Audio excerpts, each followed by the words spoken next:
नमस्कार दोस्तों। Welcome all of you. कैसे हैं आप सभी? काफ़ी लंबे समय बाद आपसे मुखातिब हो रहा हूं। उम्मीद है कि आप बहुत अच्छे होंगे, अपने अपने लक्ष्य की ओर, मंजिल की ओर बढ़ रहे होंगे। बहुत लंबे समय बाद आपसे मुखातिब हुआ हूं, कुछ मजबूरियां रही। असिस्टेंट प्रोफेसर के इंटरव्यू बैच और जो हमारा स्कूल लेक्चरर ज्योग्राफी का ऑनलाइन बैच चल रहा था, कमिटमेंट के मुताबिक मुझे उन पर काम करना था, इसलिए मैं यूट्यूब पर ज़्यादा नहीं आ सका। और कुछ कॉलेज की लाइबिलिटीज़ भी थी, उसको लेकर के इन दिनों स्कूल लेक्चरर के एग्ज़ाम ज्योग्राफी अभी चल रहे हैं। ज्योग्राफी का एग्ज़ाम हो गया। आज हम ज्योग्राफी के प्रश्न पत्र को विश्लेषित करेंगे। साथ ही मेरा आपसे टेलीग्राम चैनल पर समय समय पर संपर्क रहता था। मैंने कल ही पोस्ट में डाला था, पेपर सॉल्यूशन के बाद में मैं अनुमानित कट ऑफ को लेकर के एक वीडियो डालूंगा। जस्ट इसके बाद में आ जाएगा। उसमें हम पेपर के लेवल पर भी बात करेंगे, प्रथम प्रश्न पत्र के, द्वितीय प्रश्न पत्र के। हालांकि प्रथम प्रश्न पत्र सबके दिल को दहला देने वाला था, काफ़ी जटिल प्रश्न पत्र था। बहुत सारे विद्यार्थी निराश हैं उस प्रश्न पत्र को लेकर के। खैर, जब तक आरपीएससी की आंसर की नहीं आती तब तक दो तीन प्रश्न जो भी इधर उधर है मैं आगे डिस्कस करूंगा अगले सेशन में, वीडियो में। ज्योग्राफी का जो प्रश्न पत्र था वो मीडियम से लेवल का था। ये मीडियम से थोड़ा आप मान सकते हैं। तैयारी करने वाले बच्चे के लिए अच्छा स्कोर कर सकता था, मतलब चैलेंजेबल चीज़ नहीं थी। खैर, कुछ माइनर मिस्टेक रही होगी विद्यार्थियों की, वो हम अगले सेशन में बात करेंगे। इसके अलावा मैं जस्ट आपको बताना चाहूँगा, दो तीन सेशन और लेकर के आ रहा हूँ कि जो विद्यार्थी स्कूल लेक्चरर के अंदर अच्छा कर गए या कुछ माइनर मिस्टेक की वजह से दूर रह रहे हैं, वो अभी क्या करें। असिस्टेंट प्रोफेसर के आगे जो इंटरव्यू है उनको लेकर के हमारी क्या रणनीति है। इसके अलावा असिस्टेंट प्रोफेसर का जो मेन एग्ज़ाम है उसको लेकर के हमारी क्या रणनीति, इन सारी बातों पर मैं आपसे अलग अलग सेशन के अंदर मुखातिब होगा। और एक जो मेरा एक छोटा सा प्रयास ही था, क्योंकि एक बड़ा परिवार तो हमारे पास ज्योग्राफी का नहीं है, क्योंकि इतने लंबे समय तक मैं ऑनलाइन प्लेटफॉर्म पे नहीं हूँ। फिर भी मैंने स्कूल लेक्चरर के लिए एक प्रयास किया था, ऑनलाइन कोर्स आप तक उपलब्ध करवाया, टेस्ट सीरीज भी आप तक उपलब्ध करवाई। हालांकि समय के थोड़े अभाव के कारण और कुछ बहुत ही ज़्यादा व्यस्तता के कारण कुछ टेस्ट है वो मैं उपलब्ध नहीं करवा पाया, लेकिन मुझे विश्वास है कि जो चैप्टर जिस तरीके से बच्चों को प्रोवाइड करना चाहिए मैंने करवाया। मैं उसके एविडेंस भी साथ में रखूँगा। तो अभी हम टाइम को ज़ाया नहीं करें, सीधा हम हमारे प्रश्नों पे आ जाते हैं, डिस्कस कर लेते हैं बारी बारी से। आप नोट करते रहिए। देखो, जब तक आरपीएससी की आंसर की नहीं आती तब तक हम पूर्ण रूप से किसी बात को ये नहीं कह सकते कुछ प्रश्नों पे कि यही सही है। मैं कभी इस बात को लेकर 100% दावा नहीं करता कुछ प्रश्नों में कि जो मैं बता रहा हूँ वो सही है। आरपीएससी के आंसर की आने के बाद दो चार प्रश्न इधर उधर होंगे, 100% होंगे। तो अभी तक मोटा मोटा सिनेरियो जो मेरा अनुभव है, जो मेरे पास मटेरियल है, उनकी वजह से मैंने कलेक्ट किया है। मैं कुछ कठिन प्रश्नों पर आपको सोर्स भी उपलब्ध करवाऊंगा। और जो चीज़, देखो, ज़्यादातर स्लाइडें मैंने जो मेरे कोर्स की थी वो आपको उपलब्ध करवाने की कोशिश की है। फिर भी कुछ इजी चीज़ें थी तो उनको मैंने स्किप किया है, क्योंकि ये टाइम लंबा हो जाएगा। तो यहाँ आपके सामने जो प्रश्न है,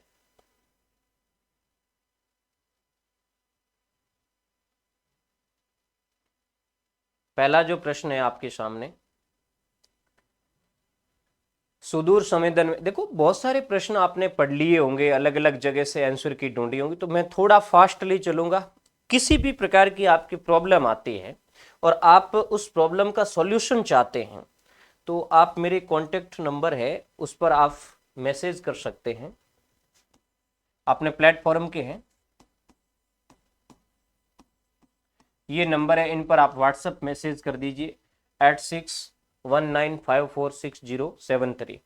कोई एविडेंस वगैरह आपको चाहिए, कोई आपका कंसेप्ट क्लियर नहीं है, आप मुझसे समझना चाहते हैं, तो आप मैसेज डाल दीजिए इस पे, जब भी मैं फ्री होऊंगा आपको बता दूंगा। ठीक है, उसके बाद हम पहले प्रश्न पे आ जाते हैं। सुदूर संवेदन में विद्युत चुंबकीय स्पेक्ट्रम की किस तरंगदैर्ध्य का उपयोग किया जाता है? 4 ऑप्शन थे, 0.3 से 0.2 नैनोमीटर, 0.4 से 0.7 माइक्रोमीटर, 0.1 से 30.7 सेंटीमीटर और 8 से 14 माइक्रोमीटर। इसमें ये नहीं है, ये नहीं है, ये और ये तीनों राइट है। इसका मतलब बी, सी और डी होगा।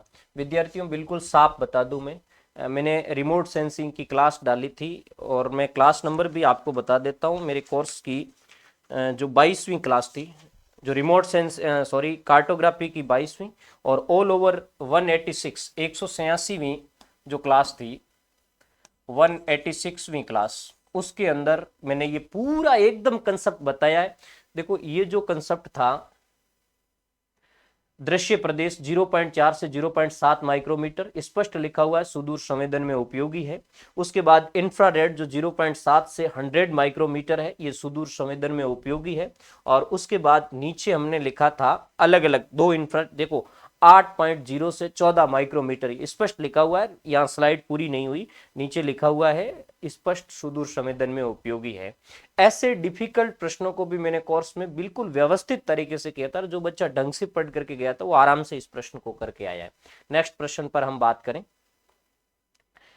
प्रश्न नंबर 2, सही कथनों को चुनिए। पंजाब और हरियाणा, अब देखो ये प्रश्न था एनसीईआरटी में से सीधा सीधा, कुछ चीजें मैंने कोर्स के अंदर एविडेंस में आपको दी है, मैं बता दूंगा। सही कथनों का चुनाव कीजिए। पंजाब और हरियाणा पारंपरिक रूप से चावल उत्पादन क्षेत्र है। गेहूं हिमालय की उच्च भूमियों में वर्षा आधारित फसल है। भारत में चाय बागान की शुरुआत है वो 1840 के दशक में हुई थी। इसमें ये चीज गलत है, पंजाब और हरियाणा परंपरागत चाय उत्पादक नहीं है, ये आप ध्यान रखना। ओके,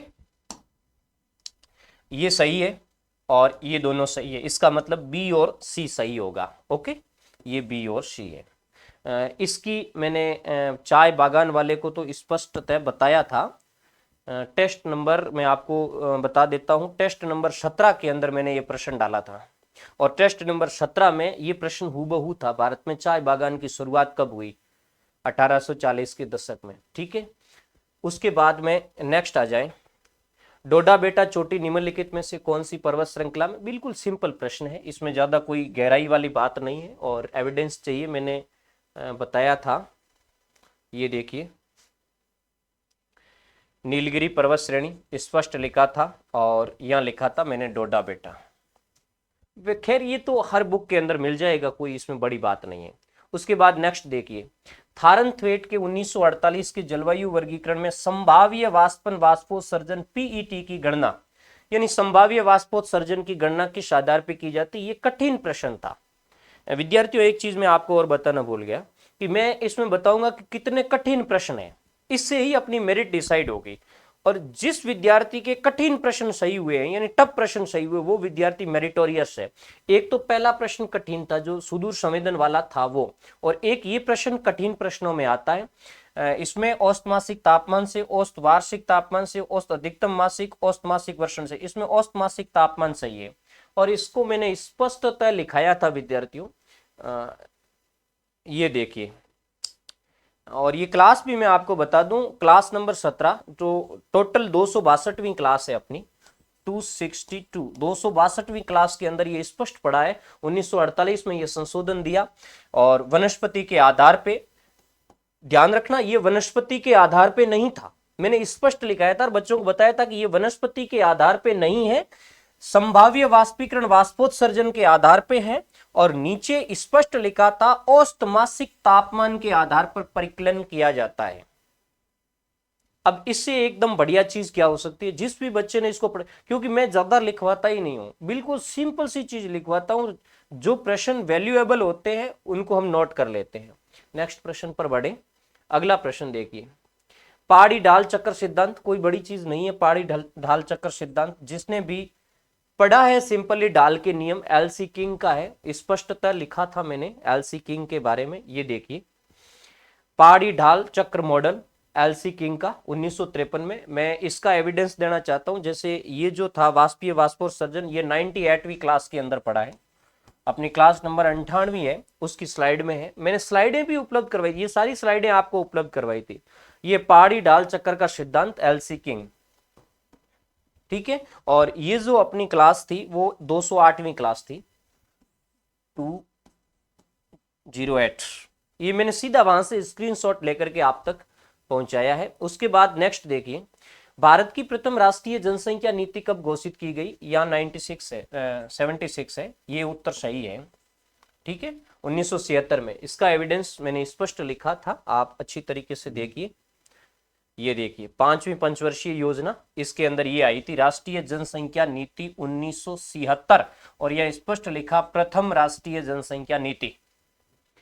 वही लंबी चौड़ी यहाँ बातें भी मैंने नहीं लिखाई थी, और बिल्कुल सिंपल लिखवाया था, जहां से स्पष्टतः प्रश्न है वो उठे थे। और इसका मैं क्लास भी आपको बता देता हूँ, ये 237वीं क्लास थी, 237 नंबर की जो क्लास थी उसमें ये प्रश्न था। नेक्स्ट क्वेश्चन की तरफ बढ़े। हाँ, एक मिनट,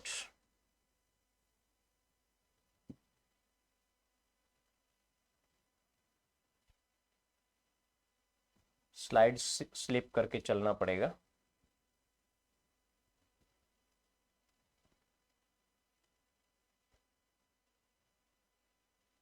हाँ,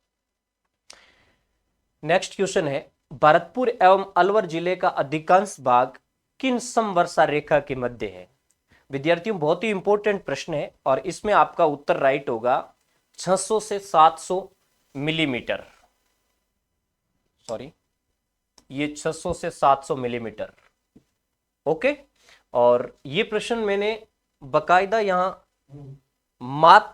इसके मैप के जरिए भी बताया था, जो राजस्थान की, इसमें यहां मैंने स्लाइड नीचे है, ये थोड़ा सा बीच में एक और आया है प्रश्न है जिसका एविडेंस है। ये देखिए आप, ये मैंने जब राजस्थान की वर्षा ऋतु का डिस्कस किया था, और उस समय इसका मैंने क्लियरिफिकेशन दिया था। वैसे ये नहीं बताया था किस किस के मध्य है, बट मैंने ये जरूर कहा था कि इसमें एक तो आप 900 मिलीमीटर वाले को देखना, मेरा वीडियो आप जाकर के देख लेना, जो राजस्थान की 12वीं क्लास है राजस्थान की, है ना, उसमें मैंने स्पष्ट कहा था कि एक तो 900 मिलीमीटर वाली को ध्यान रखना, मिलीमीटर इसको सेंटीमीटर में बदले 90, एक सबसे कम वाली का ध्यान रखना।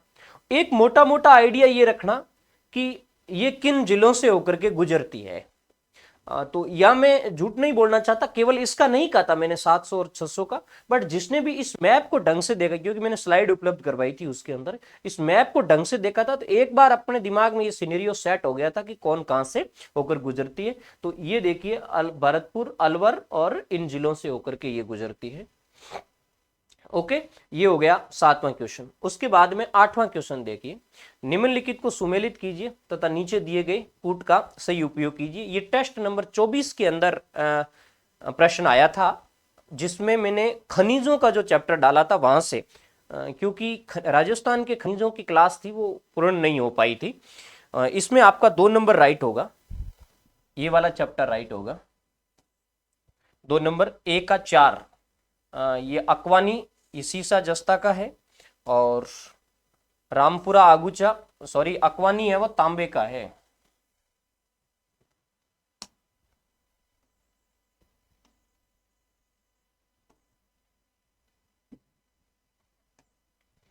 अक्वानी और सतकुई तांबे का है, रामपुरा आगुचा है वो सीसा जस्ता का है, जगपुरा भूकिया है ये सोने का है, और मांडो की पाल ये है आपका फ्लोराइड का डूंगरपुर वाला, और ये लाइमस्टोन का है।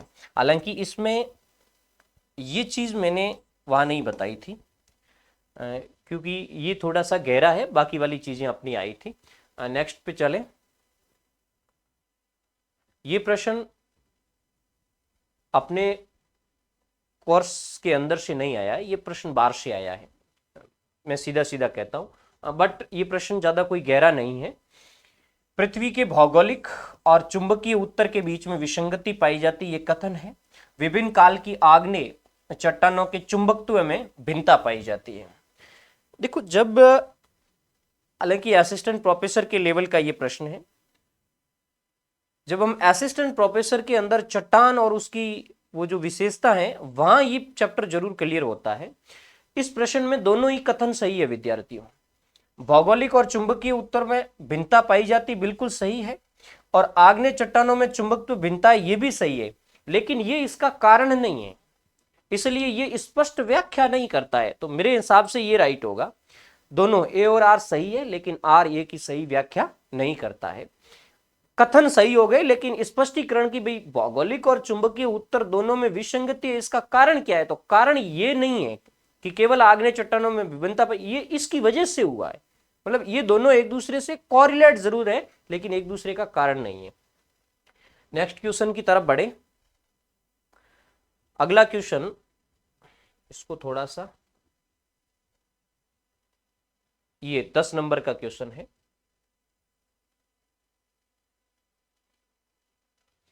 निम्नलिखित उपागमों को कालक्रम के अनुसार व्यवस्थित करें और नीचे दिए गए कूट का उपयोग करें। ये मेरी मानव भूगोल की जो क्लास थी उसके अंदर से बिल्कुल स्पष्टता मैंने एक स्लाइड बताई थी, अभी आपको बताऊंगा, जिसमें मानव भूगोल के उपागम पर बात की गई है और इसको कालक्रम के अनुसार व्यवस्थित करने को कहा गया है, जिसमें क्षेत्रीय विभेदन, स्थानिक संगठन, अन्वेषण और विवरण और प्रादेशिक विश्लेषण। आपको पता है इसमें अन्वेषण और विवरण ये सबसे पहले आता है। जब हम ह्यूमन ज्योग्राफी का एक कालक्रम देखते हैं, इस प्रश्न में आपका सी राइट होगा, 3 नंबर का आंसर।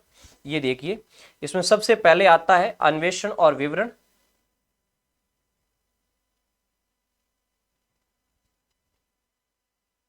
सॉरी, हाँ, इसमें सबसे पहले आता है आपका अन्वेषण और विवरण, और उसके बाद में आएगा प्रादेशिक विश्लेषण, और फिर आएगा आपका क्षेत्रीय विभेदन, और फिर आएगा आपका स्थानिक संगठन। यहां आप गौर से देखिए इस प्रश्न को।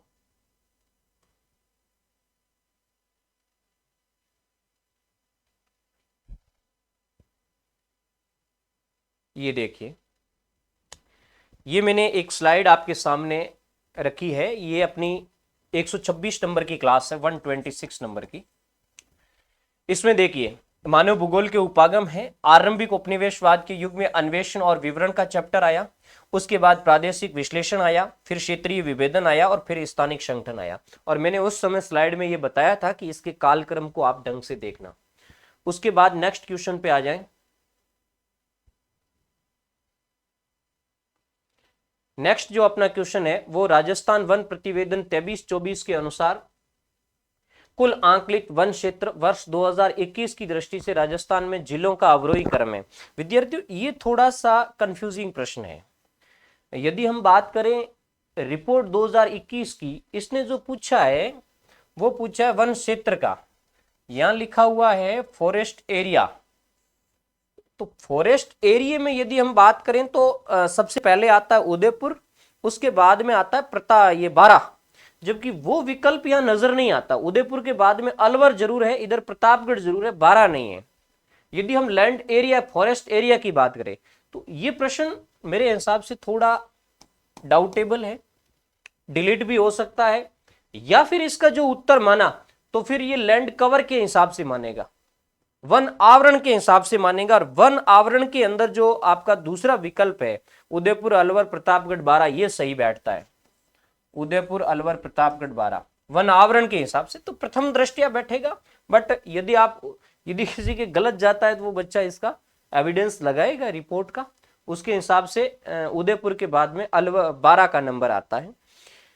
उसके बाद में नेक्स्ट जो क्वेश्चन है, भारत का मास्टर प्लान, ये भारत का प्रथम मास्टर प्लान किस शहर के लिए तैयार किया गया? विद्यार्थियों, ये प्रश्न भी थोड़ा कंफ्यूजिंग है। वैसे हम एसडी मौर्य और इसका आरसी तिवारी की बुक देखें, सेटलमेंट ज्योग्राफी, तो वहां मुंबई को बताया गया है। 1915 के अंदर भारत का मास्टर प्लान बना था।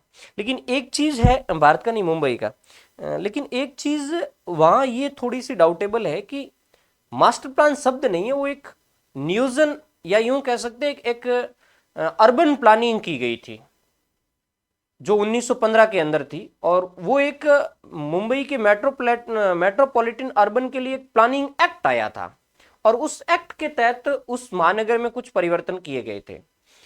इसके अलावा कोई ऑथेंटिक गाइड्स तो मैं नहीं कह सकता, बट जैसे एक रतन जोशी की जो किताब है इन ये नगरीय भूगोल, डॉक्टर रतन जोशी, उन्होंने एक सिंपल सा लिखा है कि भारत के अंदर, दिल्ली के अंदर व्यवस्थित मास्टर प्लान है वो 1962 में आया था।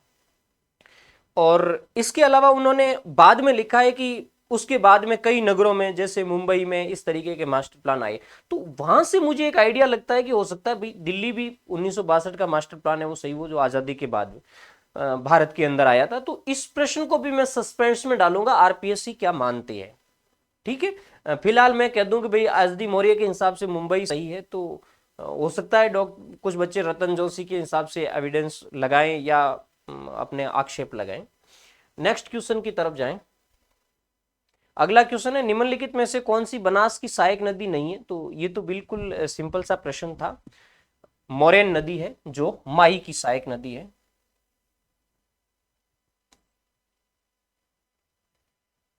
मोरेन है,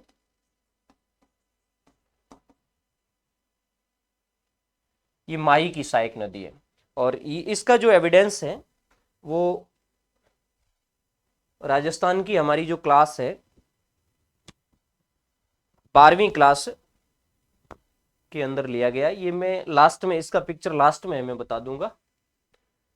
वैसे ये सिंपल प्रश्न था, इसमें इतना कोई ज्यादा मार वाली बात नहीं है।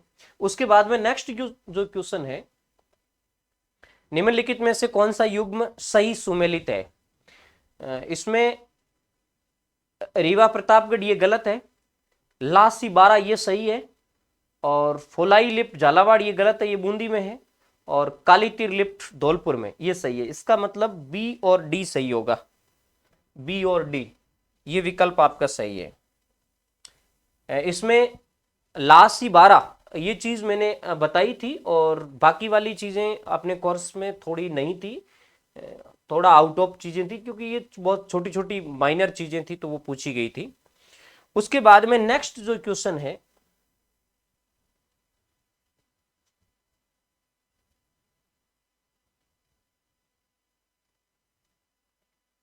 पंद्रहवां क्वेश्चन,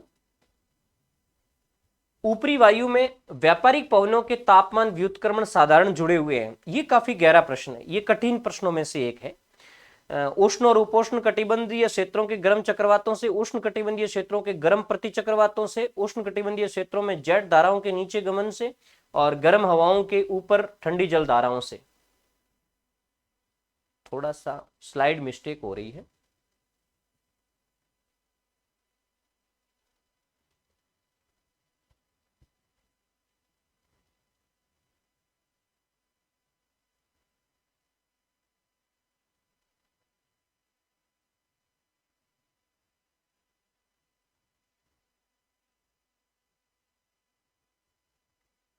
हाँ, तो इसमें आपका ये सही बैठेगा, ये प्रश्न उष्ण कटिबंधीय गर्म प्रति चक्रवातों से, ये उत्तर सही बैठेगा। ये उत्तर इसलिए सही बैठेगा विद्यार्थियों कि यहां जो बात कर रहा है ऊपरी तापमान व्युत्क्रमण की, तो जब ऊपरी क्षेत्र में एंटी साइक्लोनिक कंडीशंस बनेगी, देखो इसमें मैं एक आइडिया लगा रहा हूं, बाकी ये फैक्चुअल चीजें बहुत कम है, किसी स्टैंडर्ड बुक से उठा है। ऊपरी क्षेत्रों में जब एंटी साइक्लोनिक कंडीशंस बनेगी, प्रति चक्रवातीय कंडीशंस बनेगी, तो वहां से हवाएं बाहर फैलेगी। ऐसी कंडीशंस में वहां ठंडी स्थिति बनेगी, और नीचे तो उष्ण कटिबंधीय क्षेत्रों में गर्म कंडीशंस है ही। तो ऐसी स्थिति में ऊपर, नीचे से ऊपर की तरफ तापमान इन्वर्जन अर्थात जो तापमान व्युत्क्रमण की कंडीशन है वो मिलेगी। तो ये आपका प्रश्न इसमें सही होगा। नेक्स्ट, बालाघाट मैंगनीज उत्पादक पट्टी, बहुत ही सिंपल सा प्रश्न है, मध्य प्रदेश में है बालाघाट मैंगनीज उत्पादन का, और इसका एविडेंस भी है जो अपना इंडिया ज्योग्राफी का मेजर टेस्ट था उसके अंदर ये प्रश्न सीधा सीधा दिया गया है। उसके बाद में राजस्थान की चोटियों का जो प्रश्न है ये बिल्कुल सिंपल प्रश्न था, यानी इसके अलावा एक चीज और है, बीच में एक प्रश्न है, निम्नलिखित में से किसने समुद्र तल में परिवर्तन पर जोर देते हुए प्रवाल भित्ति निर्माण के स्थिर स्थिल सिद्धांत का समर्थन किया? ये प्रवाल भित्ति के सिद्धांत की बात कर रहा है। बहुत सिंपल सा प्रश्न है, इसमें मर्रे आपका राइट होगा। और इसका मैं एविडेंस दूं आपको, ये बिल्कुल सिंपल था, ये तो जिस किसी ट्यूटर ने पढ़ाया है वहां मिलेगा आपको, ये मर्रे का स्थिर स्थल सिद्धांत। और ये अपना जो 124 नंबर की क्लास थी वहां से सीधा कंसेप्ट है। उसके बाद में नेक्स्ट जो क्वेश्चन है वो है राजस्थान की चोटियों से संबंधित। बहुत ही अच्छा प्रश्न था। निम्नलिखित में से अरावली पर्वत की चोटियों का ऊंचाई के अनुसार सही घटता क्रम क्या है? और इस प्रश्न में आपका डी ऑप्शन राइट होगा। रघुनाथगढ़, ऋषिकेश, तारागढ़ और नागपानी। ये मैंने जो अरावली से संबंधित क्लास डाली थी, राजस्थान की क्लास नंबर 104 थी, जो अपनी 104 नंबर की क्लास थी। और उसमें मैंने कई चोटियों का तो सीधा सीधा आपको बताया था कि इनका सीक्वेंस ध्यान रखना, जिसमें इनका उत्तरी अरावली की चोटियां, मध्य अरावली की चोटियां और दक्षिणी अरावली चोटियों को मिला करके मैंने 10-12 चोटियां बताई थी कि इनका सीक्वेंस ध्यान रखना, जिसमें रघुनाथगढ़ का और तारागढ़ का, इन दोनों का तो स्पष्ट मैंने लिखा भी था। उसके बाद में मैन स्प्रिंग ऑफ सिविलाइजेशन, बहुत ही अच्छा प्रश्न था। मैन स्प्रिंग ऑफ सिविलाइजेशन, सभ्यता के मैन स्रोत, ये पुस्तक लिखी थी हंटिंगटन ने। और ये अपनी एक जो मेजर 16वीं क्लास है उसके अंदर था। ये देखिए, ये हंटिंगटन का चैप्टर चल रहा था, इसमें ये जो किताब है इसकी जिक्र कर रहा है, ये सभ्यता के प्रधान स्रोत। और जिस समय मैंने पढ़ाया था उस वीडियो को आप देख लेना, मैंने स्पष्ट लिखा है, क्योंकि सारी चीजें मैंने बोर्ड पे नहीं लिखी थी, मैंने इसका इंग्लिश के अंदर वर्जन आपको लिखवाया था कि इसको इंग्लिश के अंदर मैन स्पेयरिंग ऑफ सिविलाइजेशन कहते हैं। ये बहुत अच्छा प्रश्न है। उसके बाद नेक्स्ट जो अपना प्रश्न था, म्यांमार की अंतरराष्ट्रीय सीमा के साथ लगे हुए भारत के राज्यों का सही क्रम। तो बहुत ही सिंपल है, अरुणाचल प्रदेश, नागालैंड, मणिपुर और मिजोरम। अरुणाचल प्रदेश, नागालैंड, मणिपुर और मिजोरम, ये इसका आंसर राइट होगा। और जब मैंने इंडिया ज्योग्राफी की क्लास ली थी, 2 नंबर क्लास 247वीं क्लास के अंदर ये बिल्कुल स्पष्ट लिखाया हुआ है, एक स्लाइड के जरिए मैंने आपको बताया था। आप देख लीजिए 247वीं 247वीं क्लास 247, ये देखिए, इसमें ये म्यांमार है। ये सारा मैंने एक एक आपको लिखवाया भी था उस समय। ये म्यांमार है, अरुणाचल प्रदेश, नागालैंड, मिजोरम और मणिपुर। मैंने कहा था कि किन किन राज्यों के किन किन देशों के कौन कौन पड़ोसी राज्य है, उनको आप ढंग से देख लेना। ओके। उसके बाद जो नेक्स्ट अपना प्रश्न है वो है वनस्पति से रिलेटेड। अगले प्रश्न पे आए।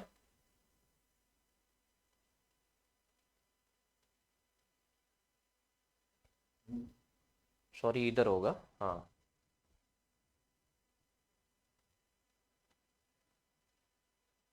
हाँ, ये जो क्वेश्चन आप देख रहे हैं, महोगनी वृक्ष निम्नलिखित में से किस प्रकार के वनों में पाए जाते हैं? ये सिंपल सा प्रश्न था। उष्णकटिबंधीय सदाबहार वनों में पाए जाते हैं। और इनका बिल्कुल सिंपल, वैसे ये तो हर एग्जाम कोई भी आप किताब पढ़ोगे उसमें मिल जाएगा। ये देखिए, या मैंने वनों के प्रकार बताए थे, उष्णकटिबंधीय सदाबहार व अर्ध सदाबहार वन, और उसमें ये एग्जाम्पल लिखाए थे। ये देखिए महोगनी। ओके। और ये जो अपना चैप्टर था ये 274वीं क्लास के अंदर था, 274वीं क्लास।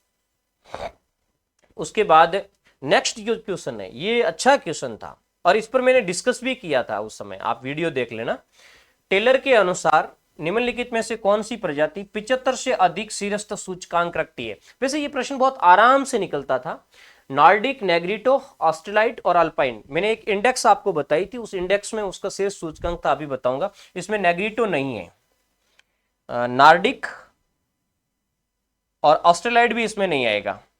यानी पहले तो अपन बी निकाल देते हैं। ये प्रश्न ऐसे निकलता था, यदि बी निकालते हैं ना तो ये कट जाता है, ये कट जाता है और ये भी कट जाता है। ऐसी कंडीशंस में ए और डी राइट रहेगा, यानी नॉर्डिक और अल्पाइन ही सही रहेगा। ठीक है। अब मैं एक स्लाइड आपको बताता हूं जिसमें मैंने इसको अच्छी तरीके से समझाया था। ये देखिए, टेलर का प्रजाति सूचकांक का इंडेक्स मैंने बताया था।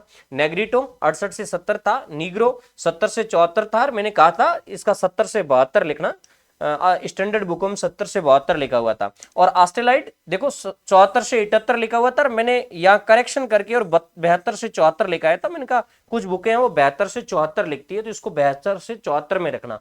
उसके बाद वाले जो ये देखो नार्डिक हो गया, अल्पाइन हो गया, ये दोनों ही है वो 75 से अधिक आते थे। तो बिल्कुल सिंपल सा प्रश्न था, और बात ये नहीं, ये सारी चीजें पढ़ी हुई मिलती है, लिखी हुई मिलती है आपको सब जगह, लेकिन उसकी तरफ ध्यान ले जाना कि हाँ ये चीज आएगी। देखो मैंने गोला कर करके बताया था कि ये चीज आएगी, कलर का ध्यान रखना, और मूल रूप से इनके जो एरियाज है उनका ध्यान रखना, ये सारी चीजें वहां बताई थी। नेक्स्ट देखिए अगला क्वेश्चन। अगला क्वेश्चन थोड़ा अपने चैप्टर से बाहर का था, करंट से संबंधित था। निम्नलिखित में से 2022 और 23 में राजस्थान के किस जिले की प्रति हेक्टर ज्वार उत्पादकता सर्वाधिक थी? तो इसमें आपका चित्तौड़गढ़ राइट होगा, प्रति हेक्टर ज्वार उत्पादकता है वो चित्तौड़गढ़ की ज्यादा थी। उसके बाद नेक्स्ट क्वेश्चन देखिए, बारोक प्रणाली संबंधित है, सीधा मैंने लिखवाया था, अभी आपको स्लाइड बताऊंगा। ये मध्ययुगीन यूरोपीय नगरों के नगर नियोजन से संबंधित है। वैसे इसने मध्ययुगीन लिखा है, बाकी ये पुनर्जागरण कालीन है। वैसे पुनर्जागरण कालीन है, समय है, उसको कुछ विद्वान मध्य युगीन के अंदर ही मानते हैं। पुनर्जागरण कालीन नगर नियोजन है, बिल्कुल साफ साफ शब्दों में लिखा हुआ था। ये देखिए पुनर्जागरण कालीन नगर, और यह लिखा बारूक योजना, ठीक है, और नीचे स्पष्ट लिखा है नगर नियोजन की योजना। अब जब कोई स्पेसिफिक शब्द है, या मैंने डायग्राम बना करके भी बताया था कि किस तरीके से प्लानिंग किया जाता, चौड़े मार्ग तथा एक बिंदु से विभिन्न दिशाओं में निकलने वाले हुए मार्ग, तारक प्रतिरूप की यह अच्छे एग्जाम्पल है बारूक प्रणाली वाले नगर। तो अच्छी तरीके से जिसने भी पढ़ा था बिल्कुल सिंपल नोट्स के रूप में आपके सामने आया था। उसके बाद नेक्स्ट क्वेश्चन वॉन ट्यूनेन का, तो ये प्रश्न तो मैंने कहा था 100% आएगा। वॉन ट्यूनेन के सिद्धांत के अनुसार एक किसान का लाभ है, ये प्रश्न कई बार पूछा गया हो, रिपीटेबल क्वेश्चन है। इसमें वस्तु का विक्रय मूल्य है, उत्पादन की लागत है, और परिवहन की लागत है, श्रम नहीं है। तो एबीसी जिसके अंदर होगा वो राइट है, ये नहीं, ये होगा एबीसी। ओके, और इसको मैं इस तरीके से भी बता दूं, बहुत ही सिंपल इसका एग्जाम्पल देकर के मैंने बताया था। ये देखिए किसान का लाभ, एक फॉर्मूला होता है P is equal V minus E plus T. तो ये जो P होता है ये प्रोडक्ट इज इक्वल V का मतलब होता है विक्रय मूल्य, ये मैंने लिखाया था। E का मतलब होता है उत्पादन लागत, और T का मतलब होता है परिवहन खर्च। ये तीनों चीजें आपके सामने आई थी, तो एकदम प्रश्न आसानी से निकाला जा सकता था। नेक्स्ट जो क्वेश्चन है, हाँ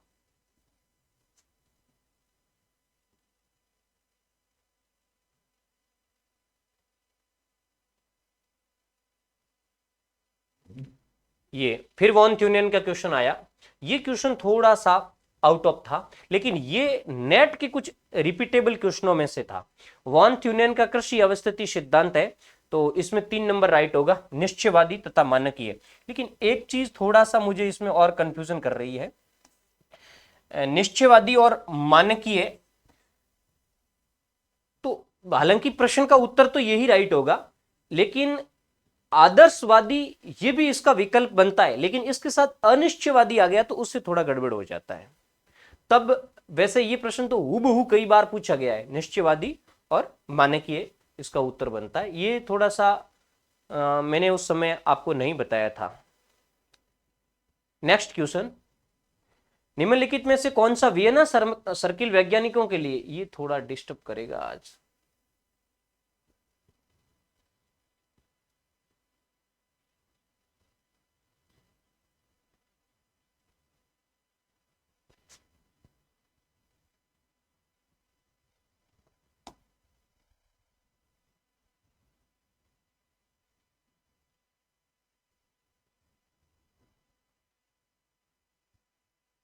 हाँ ये देखिए, निम्नलिखित में से कौन सा वियना सर्किल वैज्ञानिकों के लिए निर्धारित विज्ञान नियमों से संबंधित नहीं है? विद्यार्थियों, वियना सर्किल जो प्रत्यक्षवाद की बात करता है, मैंने इसको भी एक एविडेंस के तौर पर आपके सामने रखा है। मेरी 20वीं क्लास से ये प्रश्न सीधा सीधा उठा था, मैं अभी आपको बताऊंगा। ये प्रत्यक्षवाद से संबंधित है, और इसमें ये जो विकल्प है ये वियना सर्किल वाले में नहीं आता है, यानी ये प्रत्यक्षवाद से रिलेटेड नहीं है। ज्ञान तत्व मीमांसीय युक्त होना चाहिए, ये गलत चीज है। जैसे मैं आपको एक मिनट।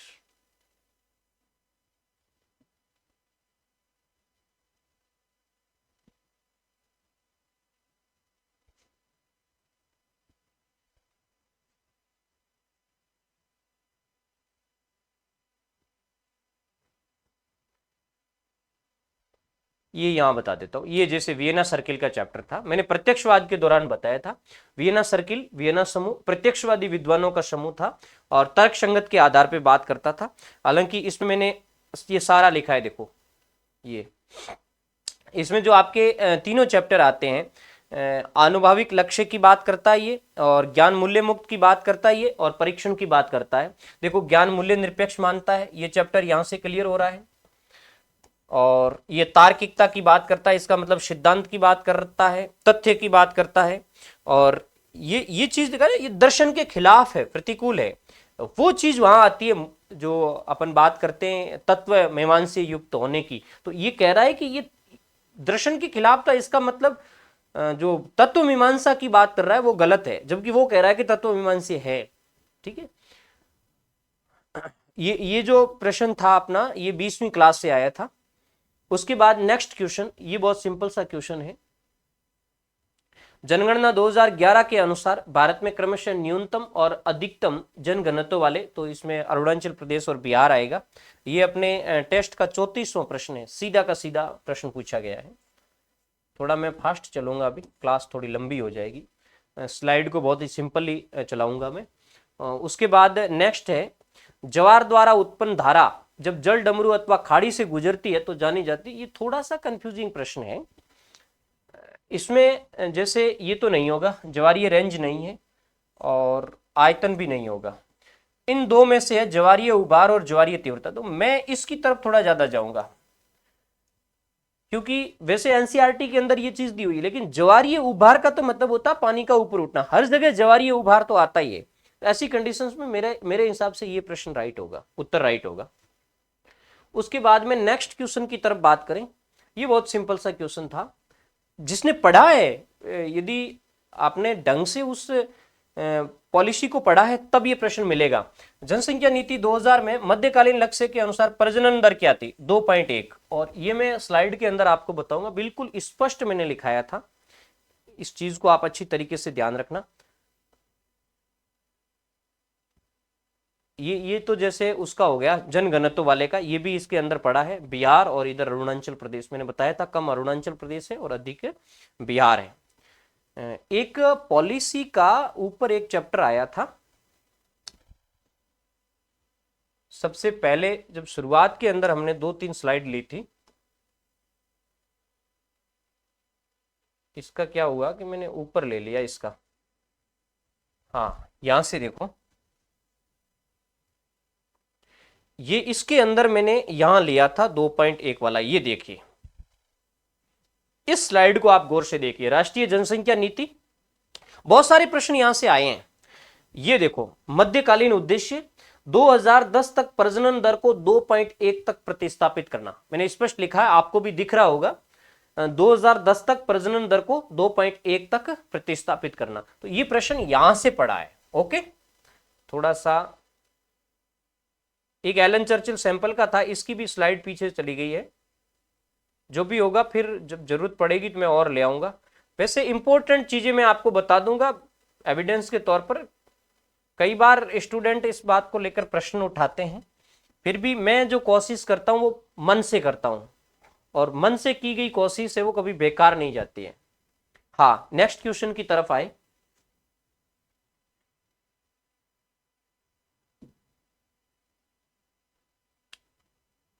कई बार स्लाइड थोड़ा स्लो हो जाती है।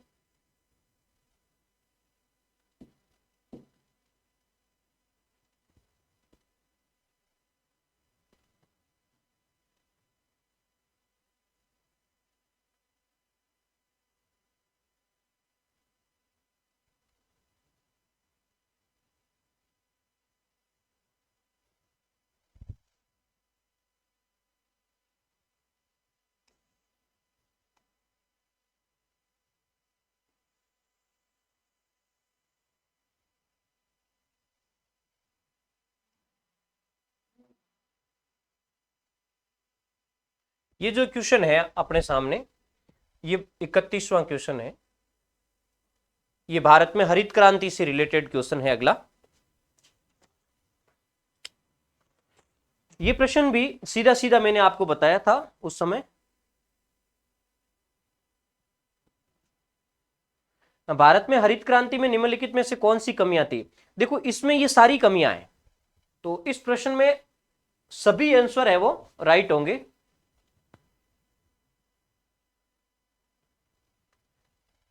स्लाइड थोड़ी प्रॉब्लम कर रही है, इसको थोड़ा सा सिंपली देखें।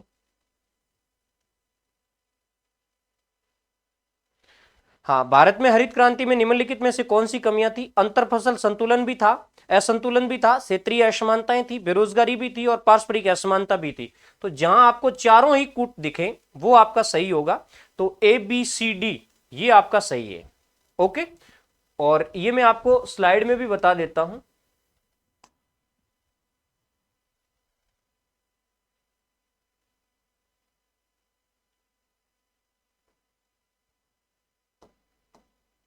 ये थोड़ा स्लो हो गई है।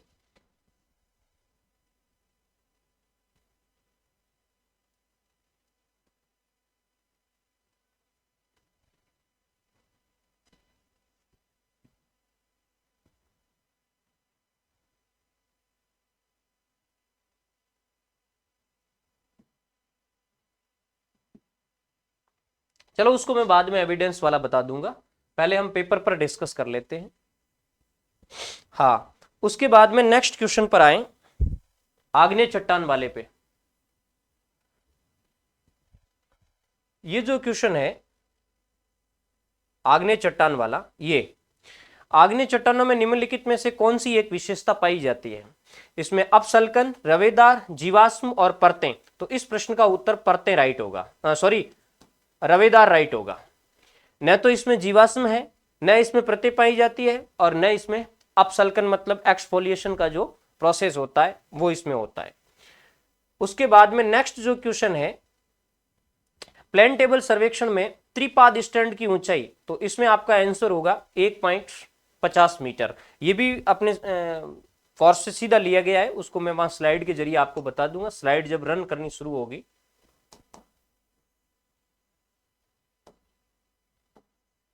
क्योंकि इस समय थोड़ा सा कोई टेक्निकल इश्यू आ रहा है जिसकी वजह से ये चीज चल नहीं पा रही है।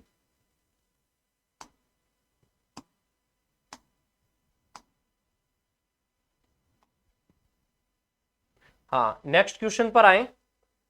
निम्नलिखित मानों के लिए मानक विचलन की गणना कीजिए तथा सही उत्तर का चयन कीजिए। मैंने मानक विचलन को बिल्कुल स्पष्ट पढ़ाया था, यदि आप इसको फॉर्मूले में डाल करके गणना करोगे तो ये आपकी गणना सही आएगी, 2.83। कई बार बच्चे कैलकुलेशन में हल्की सी भी मिस्टेक करते हैं तो इसका उत्तर है वो गलत हो जाता है, लेकिन मैंने एक फिक्स फॉर्मूले के तहत आपको बताया था। उसके बाद नेक्स्ट जो क्वेश्चन है, निम्नलिखित कथनों पर विचार कीजिए और नीचे दिए गए कूट का सही उत्तर का चयन कीजिए। पर्वतीय क्षेत्रों में दिन के समय पवनें ऊपर की ओर गमन करती है। ध्यान से सुनना, जब अब दिन का समय होगा तो दिन के समय में पर्वत के जो ऊपरी शिखर होंगे वो गर्म हो जाएंगे और घाटी की तली होगी वो है ठंडी रहेगी। ऐसी कंडीशंस में नीचे उच्च वायुदाब होगा और ऊपर की ओर निम्न वायुदाब होगा, तो नीचे से ऊपर की ओर पवन चलेगी। ये विकल्प आपका सही है। समुद्र का पानी सूर्य द्वारा अपने निकटवर्ती क्षेत्रों की अपेक्षा अधिक तेजी से गर्म होता है, ये गलत है। समुद्र धीरे धीरे गर्म होता है, धीरे धीरे ठंडा होता है। पर्वतीय क्षेत्रों में पवनों के नीचे की ओर गमन को घाटी समीर कहते हैं, गलत। नीचे की ओर जब गमन होता है उसको पर्वत समीर कहते हैं। तो इसमें तो एक ही राइट हुआ, केवल ए आपका है वो सही जाएगा। इसका भी एविडेंस था लेकिन अभी स्लाइड प्रॉपर रन नहीं कर रही है।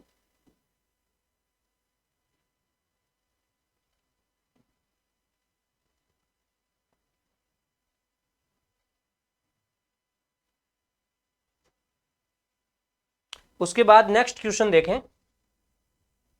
अगला जो क्वेश्चन है,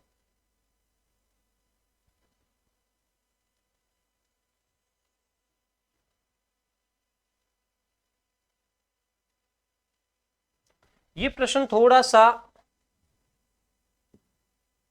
अलग से पूछा गया था, थोड़ा गहरा प्रश्न था। हालांकि ये अपने सिलेबस का हिस्सा नहीं था।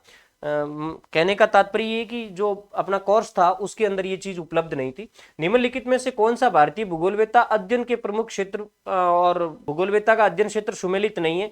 इसमें एस एम अली ऐतिहासिक भूगोल, ये तो सही है क्योंकि इसने जो ज्योग्राफी ऑफ पुरान्स लिखा था।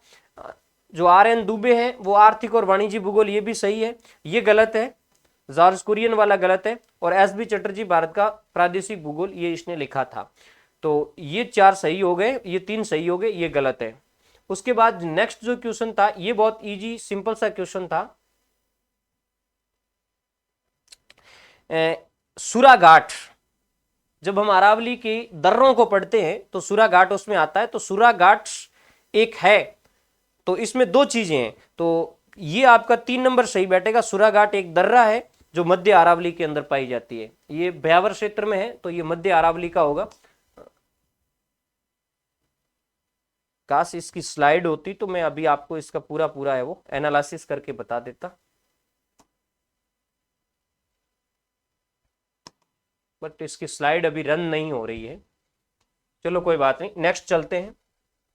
जब भी स्लाइड होगी तो मैं स्लाइड को दोबारा बता दूंगा सारी चीजें उसके अंदर। निम्नलिखित में से कौन सा एक माल्थस के अनुसार जनसंख्या नियंत्रण के लिए उत्तरदायी कारक है? विवाह स्थगन की बात वो करता है, परिवार नियोजन के कृत्रिम साधन इसकी बात वो नहीं करता है।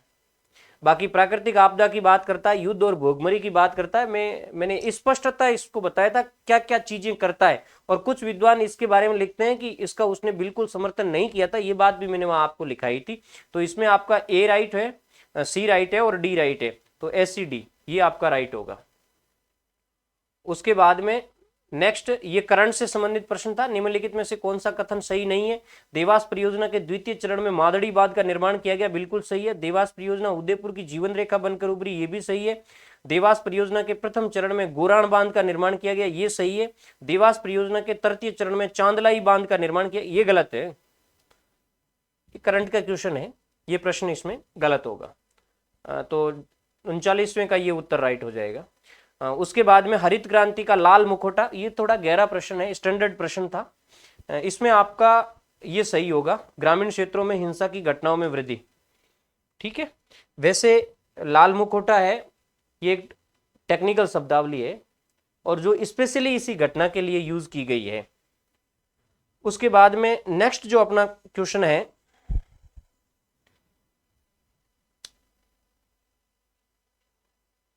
ये बहुत इजी क्वेश्चन था।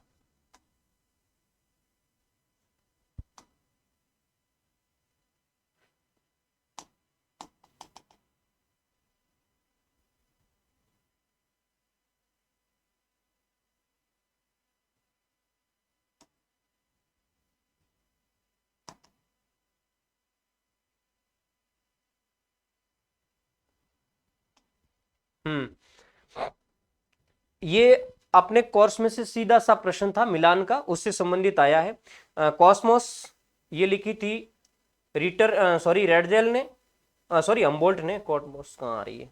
कॉस्मोस का संबंध है वो अम्बोल्ट से है। स्लाइड कम काम करी। कॉस्मोस का संबंध अम्बोल्ट से है, अर्डकुंडे का रीटर से है, और वाल्कर कुंडे रेडजेल से है।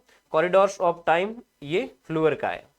ओके, तो इसमें आपका मिल जाएगा 1 का संबंध 4 से हो गया, और 2 का संबंध 2 से हो गया, और 3 का संबंध 3 से, और 4 का संबंध 1 से। ये आप मिला लीजिए।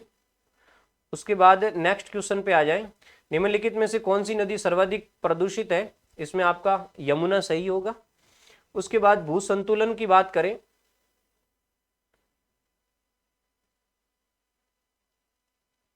भू संतुलन या समस्थिति के संदर्भ में निम्नलिखित में से कौन सा कथन सत्य है?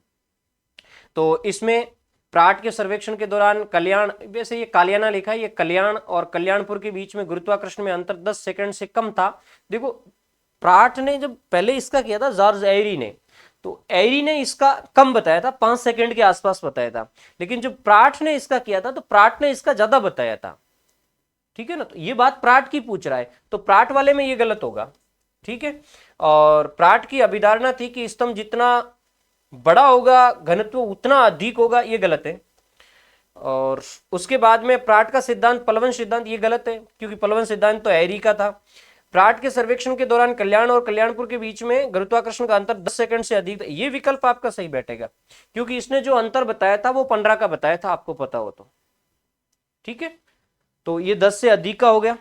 निम्नलिखित में से कौन सा, नेक्स्ट प्रश्न बहुत ही अच्छा प्रश्न है ये, निम्नलिखित में से कौन सा सुमेलित है।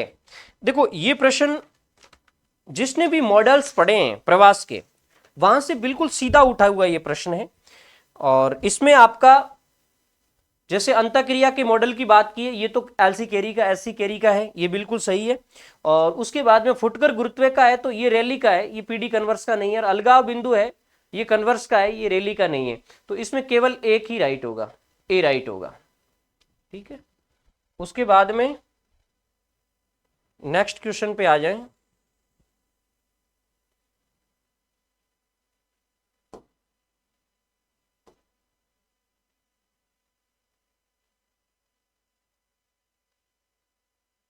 हाँ, निम्नलिखित में से कौन सा सुमेलित नहीं है। जिसने भी ये भू आकृतियों का चैप्टर पढ़ा है वो बच्चा ये प्रश्न सही करके आया है। पवन द्वारा निर्मित अपर्दनात्मक भू आकृति यारडांग सही है। हिमानी द्वारा निर्मित निक्षेपित भू आकृति कैम सही है। पवन द्वारा निर्मित निक्षेपित भू आकृति इंसेलबर्ग, ये गलत है। इंसेलबर्ग पवन द्वारा निक्षेपित नहीं है, हाँ पवन बनाता जरूर है लेकिन ये निक्षेपित नहीं है, तो बिल्कुल निकट गया। ये हिमानी वाला नूनाटक है, इसमें ये हो गया। ये प्रश्न बहुत ही अच्छा प्रश्न था और बिल्कुल सिंपल और सीधा सा मैंने डायग्राम बना करके आपको बताया था। एक स्केटर आरेख में दाएं नीचे से इस तरीके का ये आरेख बनता है। ये दाएं नीचे से यदि ऊपर की तरफ जा रहा है तो ये नेगेटिव को इंगित कर रहा है, ये ऋणात्मक सहसंबंध को इंगित कर रहा है। ये मैं आगे जब स्लाइड को दोबारा रीओपन करके ये चीज आपको बता दूंगा, ये नेगेटिव को इंगित कर रहा है। उसके बाद में ये जो प्रश्न था, संयुक्त राज्य अमेरिका के निम्नलिखित में से किन स्थान समूह में निजी क्षेत्र में जहाज निर्माण और मरम्मत उद्योग के लिए वो क्षेत्र जाना जाता है। ये प्रश्न अपने सिलेबस से बाहर का था, मतलब अपने जो कोर्स था उससे बाहर का था। इसमें आपका ये राइट होगा वर्जीनिया, कनेक्टिकट और मिसिसिपी। उसके बाद में नेक्स्ट प्रश्न की तरफ जाएं। अगला प्रश्न है, निम्नलिखित में से कौन सा नगर के प्रभाव संबंध से संबंधित नहीं था। मैंने एक अच्छा सा चैप्टर लिया था और उसमें अमलैंड को विभिन्न नामों से जाना जाता है, वो चीज आपको बताई थी। उसमें ये सीबीडी ये नहीं है, बाकी वाली सारी चीजें हैं। अमलैंड कहते हैं उसको, नगर प्रदेश सिटी रीजन कहते हैं और अर्बन हिंटरलैंड भी उसको कहते हैं। उसके बाद नेक्स्ट प्रश्न, ये परिभाषा तो बहुत सिंपल थी, 12वीं की क्लास से सीधी इसको उठाया गया था। मानव भूगोल अस्थिर पृथ्वी और क्रियाशील मानव के बीच में परिवर्तनशील संबंधों का अध्ययन है। ये तो मैंने स्लाइड में भी बता दिया था, ये एलन चर्चिल सैंपल की परिभाषा है।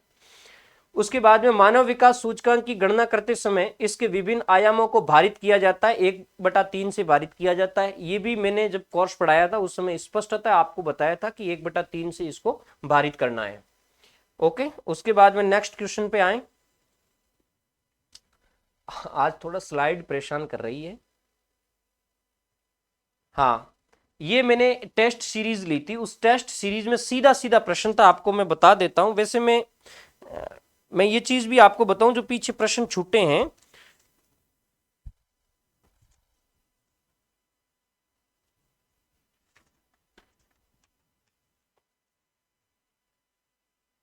जैसे प्राट वाला प्रश्न था तो वो अपनी 48वीं क्लास से आया था। इसके अलावा फुटकर गुरुत्वाकर्षण का था तो 226वीं क्लास में से था। हिमानी वाला था तो 65वीं क्लास में से था। ऋणात्मक सहसंबंध वाला था तो ये 197वीं क्लास के अंदर है। सीबीडी वाला 225वीं क्लास में है और एलन चर्चिल सैंपल वाला 125वीं क्लास में है और मानव विकास सूचकांक वाला ये 155वीं क्लास में से है। उसके बाद में ये जो टेस्ट है अपना, जो लास्ट वाला टेस्ट था 34 नंबर का टेस्ट, वहां से ये प्रश्न है वो सीधा मैंने बिल्कुल हूबहू लिखा है। प्रकृति की मेज सीमित संख्या के अतिथियों के लिए लगी हुई थी और जो बिना बुलाए मेहमान हो गए वो अवश्य भूखा रहना होगा, ये मॉल्थस का स्टेटमेंट है। तो इसमें आपका मॉल्थस है वो राइट होगा। ओके, उसके बाद में नेक्स्ट, किसने सीमाओं को राजनीतिक समभार रेखा कहा है, तो ये एंजेल इसमें राइट होगा। ये भी प्रश्न सीधा उठाया गया है और ये मैं आपको बता देता हूं, वैसे आगे मैं स्लाइड में इसको बताऊंगा। 242वीं क्लास के अंदर सीधा लिया गया है। उसके बाद नेक्स्ट जो अपना क्वेश्चन है ये करंट का क्वेश्चन था। जिसमें संयुक्त राज्य अमेरिका के भूगर्भिक सर्वेक्षण में 2024 के अनुसार 2022 में निम्नलिखित में से किस देश में लो अयस्क का अधिकतम भंडार है? इसमें आपका ऑस्ट्रेलिया राइट होगा। उसके बाद में थॉर्न, ये प्रश्न मैंने कोर्स के अंदर ये ऐड नहीं था, ये लेटेस्ट का क्वेश्चन था। ये प्रश्न बिल्कुल सिंपल था, मैंने बाई डायग्राम आपको बताया था। बता दूं, थॉर्नथवेट का प्रश्न था जो राजस्थान की 12वीं क्लास के अंदर है। थॉर्नथवेट के अनुसार दिए गए मानचित्र में छायांकित क्षेत्र किस जलवायु को प्रदर्शित करता है? तो ये जो डूंगरपुर, प्रतापगढ़ और बांसवाड़ा और इसके अलावा झालावाड़, ये CAW वाली जो क्लाइमेट है उसको ये इंगित कर रहा है। तो इसमें तुम्हारा CAW राइट होगा। ओके, ये राजस्थान की 12वीं क्लास से था। उसके बाद में नेक्स्ट जो 56वां क्वेश्चन है, जेनरेडी वाई, ये ब्लास का है, इसमें ब्लास आपका राइट होगा। और ये हमारी 15वीं क्लास के अंदर ही पढ़ा है, जो ब्लास की क्लास थी उसके अंदर पढ़ा है। उसके बाद में व्यवहारवादी भूगोल, ये हमारा बिहेवियर जो ज्योग्राफी था चैप्टर, वहां से सीधा सीधा प्रश्न उठा है। मैं आपको बता दूं, व्यवहारवादी भूगोल, देखो पीजी लेवल को मैंने थोड़ा ढंग से पढ़ाया था इस बार, कि भी पीजी लेवल के पिछली बार भी अच्छे खासे प्रश्न आए थे और बच्चों को परेशान किया था। तो ये जो 57वां क्वेश्चन है, इसका एविडेंस भी मैं आगे आपको बता दूंगा।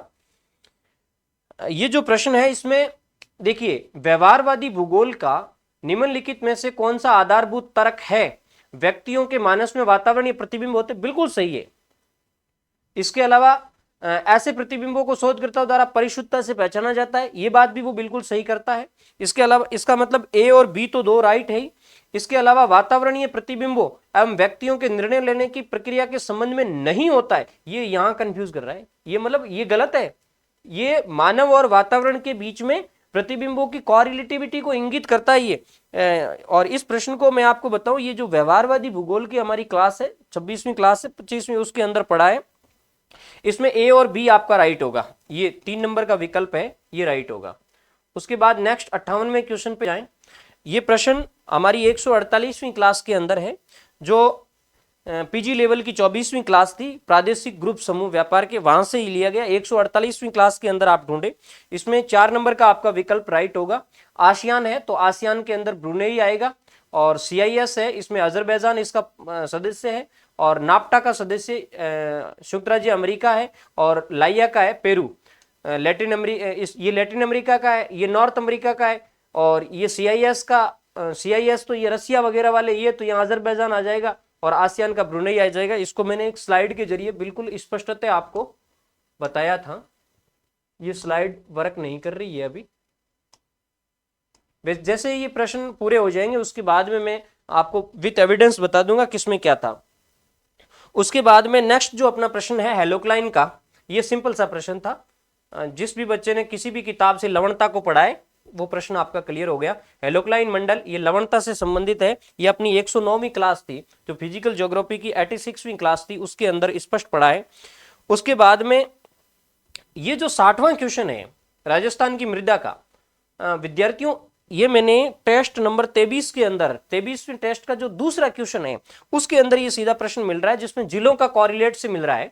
एक ऐसी मिट्टी की बात कर रहा है जिसकी 3 विशेषता बताइए कि इसमें चीका और दोमट दोनों प्रकार की मृदा मिलती है। इस मृदा में नमी की अधिक समय तक धारण करने की क्षमता होती है। ये मृदा भीलवाड़ा, अजमेर और सिरोही जिले में पाई जाती है। तो ऊपर वाली तो हालांकि मैंने उस क्वेश्चन में मेंशन नहीं की थी, मैंने क्वेश्चन ये पूछा था कि लाल पीली मिट्टी, इसमें लाल पीली मिट्टी का विकल्प बैठता है। लाल पीली मिट्टी का जो मिलान का जो प्रश्न था उसमें तीनों ही जिले आए थे, भीलवाड़ा, अजमेर और सिरोही का जिक्र किया था।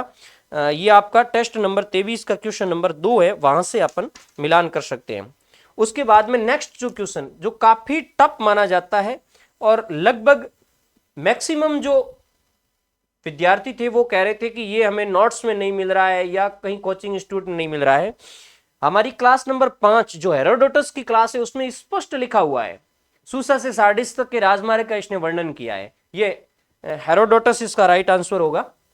हेरोडोटस ने सूसा से सार्डिस तक के महान राजमार्ग का वर्णन किया। ये एक शाही राजमार्ग था जिसका जिक्र अपनी 5वीं क्लास में है।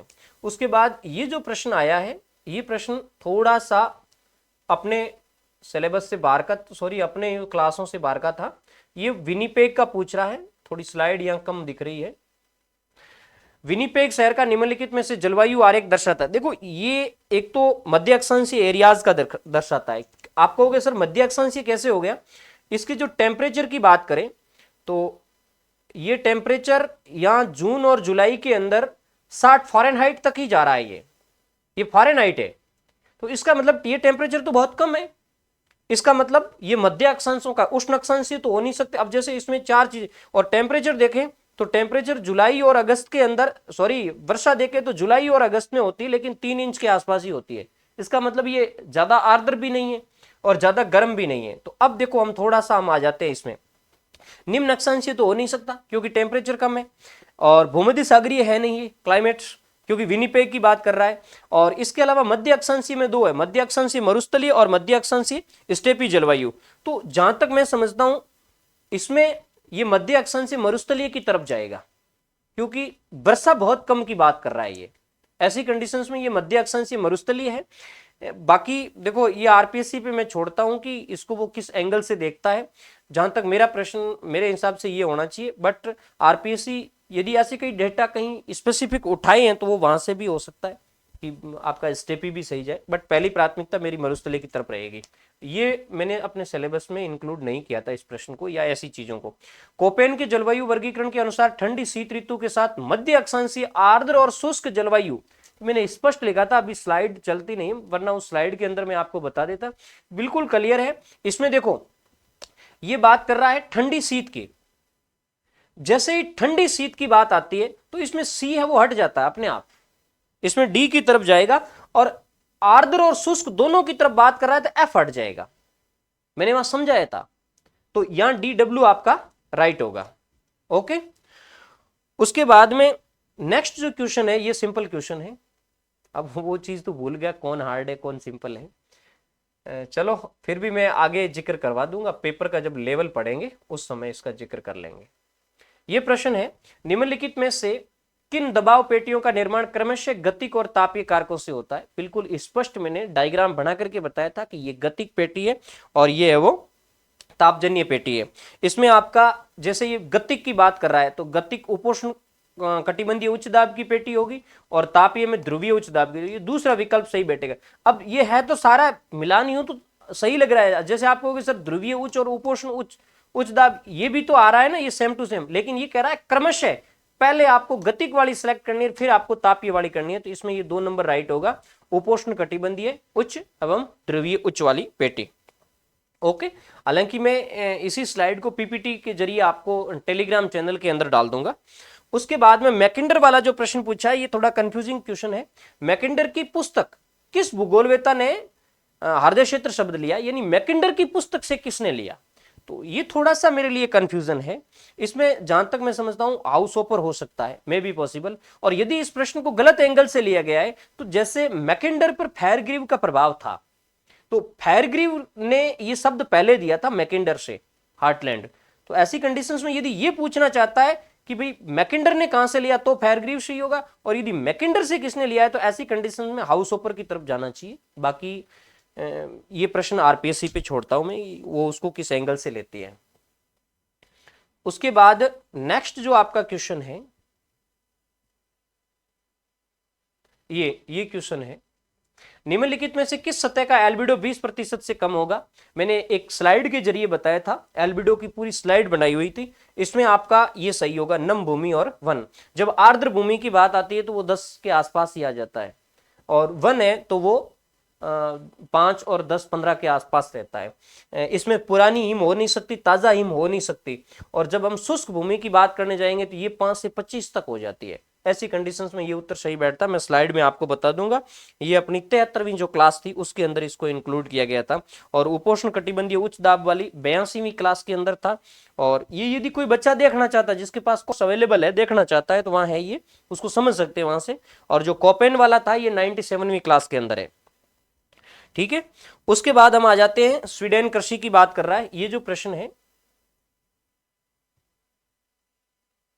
ये स्वीडन कृषि शब्द वैसे ये सिंपल सा है, ये स्थानांतरित कृषि है जिसको यूरोप के अंदर स्वीडन कहते हैं, और ये अपनी जो 134 नंबर की क्लास है 134वीं उसके अंदर है। उसके बाद में ये जो प्रश्न है, ये प्रश्न सीधा सीधा टेस्ट सीरीज के अंदर दिया था मैंने, इन चारों का विकल्प दिया था, मिलान का दिया था। क्या हुआ है आज, चलो ये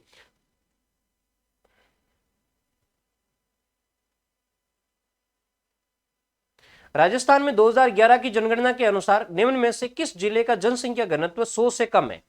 इसमें बाड़मेर अकेला आएगा जिसका 96 है। मैंने ये चारों ही चीजें, एक मिनट,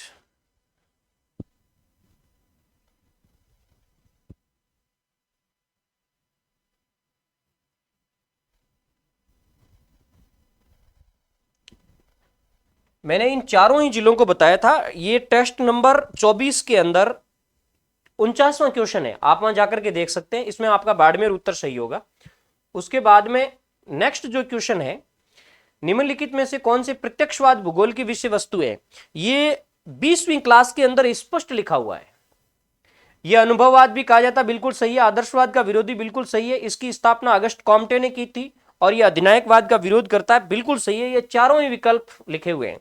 ओके, उसके बाद में नेक्स्ट जो क्वेश्चन है ये इससे संबंधित है, तापमान व्युत्क्रमण से संबंधित, और ये अपनी 79वीं क्लास के अंदर पढ़ा है, बिल्कुल साफ। वैसे ये तो ज्यादा गहरा प्रश्न नहीं था। रात्रि काल में विकिरण तापमान व्युत्क्रमण की आदर्श स्थिति होती है जिसमें स्वच्छ आकाश चाहिए, बिल्कुल सही है। ठंडी शुष्क वायु चाहिए, सही है। तेज हवा वाली रात, ये गलत है। ए और बी इसमें राइट होगा। ए और बी 4 नंबर का विकल्प है वो इसमें सही होगा। उसके बाद नेक्स्ट आ जाते हैं हम,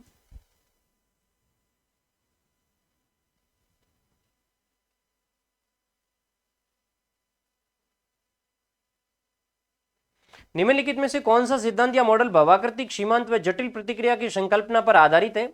ये प्रश्न थोड़ा सा आउट था, ये थोड़ा गहरा प्रश्न था। इसमें ये खंडकालिक अपर्दन सिद्धांत होगा जो सूम ने दिया था, हालांकि ये अपने कोर्स के अंदर नहीं था, यानी मैंने वहां इसको पढ़ाया नहीं था।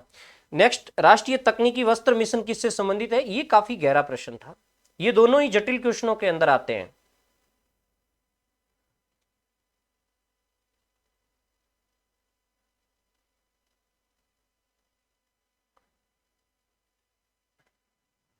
राष्ट्रीय तकनीकी और वस्त्र मिशन किससे संबंधित है? एग्रोटेक, स्पोर्ट्स टेक, इन्फोटेक और मेडिटेक। इसमें इन्फोटेक नहीं है, बाकी वाले तीनों ही है। ए है, बी है और डी है। ये ए बी डी 3 नंबर का विकल्प है, ये आपका सही होगा। ओके, किसने कहा था कि मकान और सड़कों के लिए मिट्टी का उपयोग अनुत्पादक है? इसमें जीन ब्रूंस सही है। ये बिल्कुल सीधा सीधा हूबहू स्लाइड के अंदर पड़ा है, मैं आपको बताऊंगा। उसके बाद में ये क्वेश्चन थोड़ा सा समझ आधारित था। निम्नलिखित में से राजस्थान की झीलों का उत्तर से दक्षिण में क्रम, इसमें ये पकड़ में बहुत आसानी से आता था कि ये जो गैब सागर है ना, ये सबसे दक्षिण में, क्योंकि ये डूंगरपुर में है, तो सबसे लास्ट में गैब सागर होना चाहिए। तो ये 2 नंबर का विकल्प था, यहां से ये उत्तर निकल रहा था। फॉय सागर सबसे उत्तर में, उसके बाद मांडल ताल, उसके बाद फतेह सागर और फिर गैब सागर। ओके, उसके बाद में नेक्स्ट जो क्वेश्चन है, भारत का मरुस्थलीकरण एवं भूमि अवनयन एटलस 2016 का प्रकाशन ये किया था इसरो ने। 75वां क्वेश्चन है, इसमें आपका इसरो राइट होगा। ओके, जो जीन ब्रूंस वाला क्वेश्चन था विद्यार्थियों, वो 126वीं क्लास के अंदर है।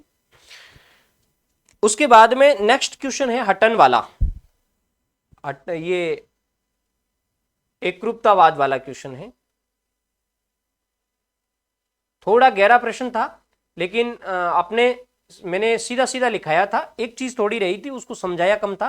निम्नलिखित में से कौन सा भूगोल में एकरूपतावाद के सिद्धांत से संबंधित है? हटन, प्लेफेयर और लेयल। मैंने दोनों चीजें लिखाई थी। हटन ने तो इसका प्रतिपादन किया था, उसके बाद प्लेफेयर ने इसको परिमार्जित किया था, आगे जाकर लेयल ने है वो इसको और ज्यादा तवज्जो दी थी। तो इसमें तीनों ही राइट होगा, मैं स्लाइड में आपको बता दूंगा। उसके बाद रोमन ज्योग्राफरों की ये बात कर रहा है। देखो, ये प्रश्न काफी इंपॉर्टेंट था। निम्नलिखित भूगोलवेताओं में से किसका योगदान अधिकांश भौतिक भूगोल में? इसमें पॉलीबियस आपका सही होगा, जिसने यूरोपियन दर्रों, यूरोप और एशिया के बीच की दर्रों का जिक्र किया था, वो मैं स्लाइड में आपको बता दूंगा। इसमें पॉलीबियस सही होगा। देखो, कुछ स्ट्रोबो वगैरह के अलग अलग आंसर की में दिए हुए, जहां तक मैं समझता हूं कि पॉलीबियस इसमें राइट होगा। और ये अपना जो ये हटन वाला प्रश्न है, ये तो 199वीं क्लास में है, और पॉलीबियस वाला है ये 8वीं क्लास के अंदर है।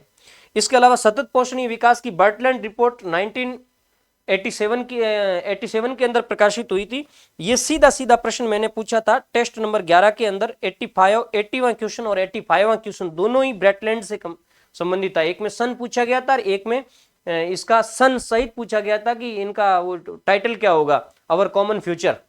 ओके, उसके बाद नेक्स्ट बादल से संबंधित प्रश्न था। ये एनसीईआरटी से उठा प्रश्न है। बादल जो सामान्यतः या तो उष्मा के ह्रास या अलग अलग तापमानों पर हवा द्रव्यमानों के आपस में मिश्रित होने से बनता है, तो इसमें तुम्हारा स्त्री मेघ सही होगा। ओके, ये प्रश्न एनसीईआरटी से सीधा उठा था। हालांकि ये सीधी डेफिनेशन मैंने मेंशन नहीं की थी, इसकी विशेषताओं का जिक्र जरूर किया था। नेक्स्ट प्रश्न तो बहुत सिंपल है। ये अपना आग्नेय, अवसादी और कायांतरित तीनों ही चट्टानों के अंदर ये सारी चीजें लिखी हुई है। इसमें आपको चट्टानों से संबंधित दिए गए बिंदुओं में नीचे दिए गए कूट के सही कथनों का चयन करना है। आग्नेय चट्टान प्राथमिक में रवेदार है, बिल्कुल है। इसके अलावा लॉयस एक अवसादी चट्टान है, रवेदार है, अवसादी तो है लेकिन रवेदार नहीं होगी। संगमरमर एक कायांतरित चट्टान है, बिल्कुल सही है, संगमरमर एक कायांतरित चट्टान है, तो इसमें ए और सी राइट होगा ये, ठीक है। और ये अपनी आग्नेय चट्टान वाला जो चैप्टर है उसके अंदर पढ़ा है।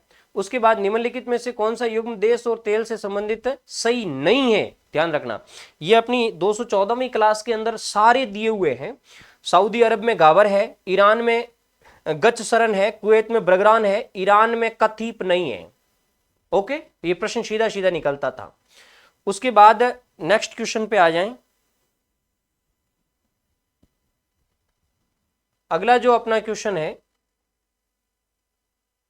ये प्रश्न सीधा सीधा अपने चैप्टर से लिया उठा हुआ प्रतीत होता है। 204वीं क्लास है जो जियोमॉर्फोलॉजी से संबंधित थी, पीजी लेवल की। वी आकार की घाटी का खड़ा डाल उदाहरण है, इसमें प्राथमिक डाल आपका सही होगा उत्तर, ध्यान रखना। ये मैं बता दूंगा स्लाइड के अंदर। वेंटवर्थ मापक संबंधित है, ये तलसट के कणों के आकार से संबंधित है, ये मैंने नहीं लिखवाया था। हालांकि ये चीज मेरे अंदर थी, एग्जाम के दौरान मुझे क्वेश्चन में इसको शामिल करना था, लेकिन बाद में ये नहीं हो सका, इसके लिए मैं माफी मांगता हूं। वेंटवर्थ मापक है, ये तलसट के कणों के आकार से संबंधित है। जो अब हम इसका कायांत ये पढ़ते हैं अवसादी चट्टान, तो उसके अंदर ये चैप्टर आता है। उसके बाद नेक्स्ट जो क्वेश्चन है, जयपुर जिले में बंजारी और लक्ष्मी, ये अभ्रक के लिए हैं। नेक्स्ट ये क्वेश्चन अपने सीधे टॉपिक से संबंधित था।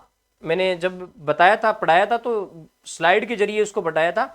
ये जो ए बी सी और डी दिया हुआ है, ये क्या इंगित करता है? तो इसमें आपका जो विकल्प नंबर 1 है, ए है, ये पार्श्व शेप को, ये जो ए है ना, ये पार्श्व शेप को इंगित करता है। उसके बाद बी है, ये इंगित करता है पात को, ये बी है पात, जो धसाव है नीचे उसको बी इंगित करता है। उसके बाद सी है, वो 2 नंबर नति को इंगित करता है, ये कोण है जो क्षैतिज दिशा में झुकाव का बनने वाला कोण है। और डी, ये जो एरिया है, ये उन्मग्न को, ऊपर उठे हुए इलाके को इंगित करता है। ओके, तो इसमें ये हो जाएगा, ए में 3, बी में 1, सी में 2 और डी में 4।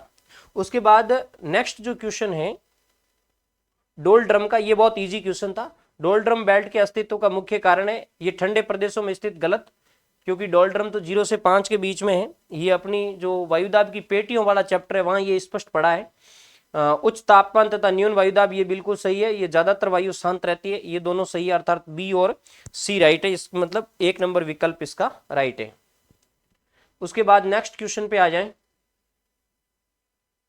हाँ, ऑफ सोरिंग, ये अपना 140वीं क्लास के अंदर था। इसमें आंकड़ों का प्रसंस्करण राइट होगा। और निम्नलिखित में से कौन सा एक मानव भूगोल का उपागम नहीं है? ये तो मैंने वहां बता ही दिया आपका भूगोल में। उसमें देखो मैंने सारे 5 विकल्प बताए थे और उनका क्रम वहां दिखाया था। भूगोल में उत्तर आधुनिकतावाद है, स्थानिक संगठन है, क्षेत्रीय विभेदन है, ये मानचित्र प्रक्षेपण ये नहीं है। ओके, उसके बाद में मौसम की भविष्यवाणी, ये थोड़ा सा गहरा प्रश्न था, बट इनकी विशेषता के अंदर ये पढ़ा है, मौसम से संबंधित इनके आंकड़े इस्तेमाल किए जा सकते हैं मौसम में, तो इसमें बहुलक आपका राइट होगा। फिर निम्नलिखित में से किस पुस्तक का दृष्टिकोण निश्चयवादी है? ये बिल्कुल सीधा सीधा लिखा हुआ था, निश्चयवादी दृष्टिकोण का 112 नंबर की जो अपनी क्लास है उसके अंदर ये लिखा हुआ है। इसमें एंथ्रोपोजियोग्राफी है, जो रेडजेल की एंथ्रोपोजियोग्राफी है उसके अंदर स्पष्ट लिखा हुआ है कि इसका दृष्टिकोण निश्चयवादी है। तो बस एक से ही ये निकल रहा है। उसके बाद में आपका आता है जलवायु प्रदेश, कृषि जलवायु प्रदेश और उनकी मिट्टी से मिलान से संबंधित है। देखो ये प्रश्न तो सीधा निकल रहा है, शुष्क पश्चिमी मैदान के अंदर रेतीली मिट्टी पाई जाती है, तो ए का संबंध है वो 4 से है, तो बस ये तो निकल गया सीधा, 1 से ही निकल गया, ए का संबंध 4 से। और उसके बाद में सिंचित उत्तर पश्चिमी मैदान है, इसमें 5 यानी ये जलोढ़ मिट्टी पाई जाती है, तो इसमें तुम्हारा है वो सी राइट होगा। कुछ प्रश्न तो इसमें देखो, कुछ प्रश्न जिसको स्टैंडर्ड बनाया था ना उसने, तो वो एकाध विकल्प से निकाल दिए, ये बच्चों के लिए थोड़ा फायदा वाला हो गया चीज। ये प्रश्न सीधा सीधा मैंने आपको बताया था जब कोपेन का क्लाइमेट क्लासिफिकेशन बताया था, उसमें मैंने कैंडाल के वर्गीकरण को बताया था, मैं स्लाइड में आपको बताऊंगा। ये आपकी अपनी जो 95वीं क्लास है, 95वीं क्लास है, वहां है ये। इसमें जैसे ए है, ये मेगाथर्म को इंगित करता है, उष्णकटिबंधीय या उच्च तापीय की बात करता है, तो बी का संबंध 1 से होगा। और ये बी है, ये मरुस्थल की इंगित करता है, तो इसमें जीरोफाइट होगा।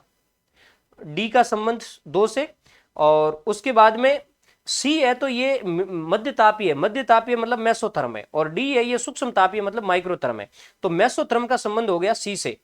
ठीक है, तो ए का संबंध सी से किसमें आता है? ए का संबंध सी से नहीं, ए का संबंध 3 से, ए का संबंध 3 से, ये इन दोनों में हो गया।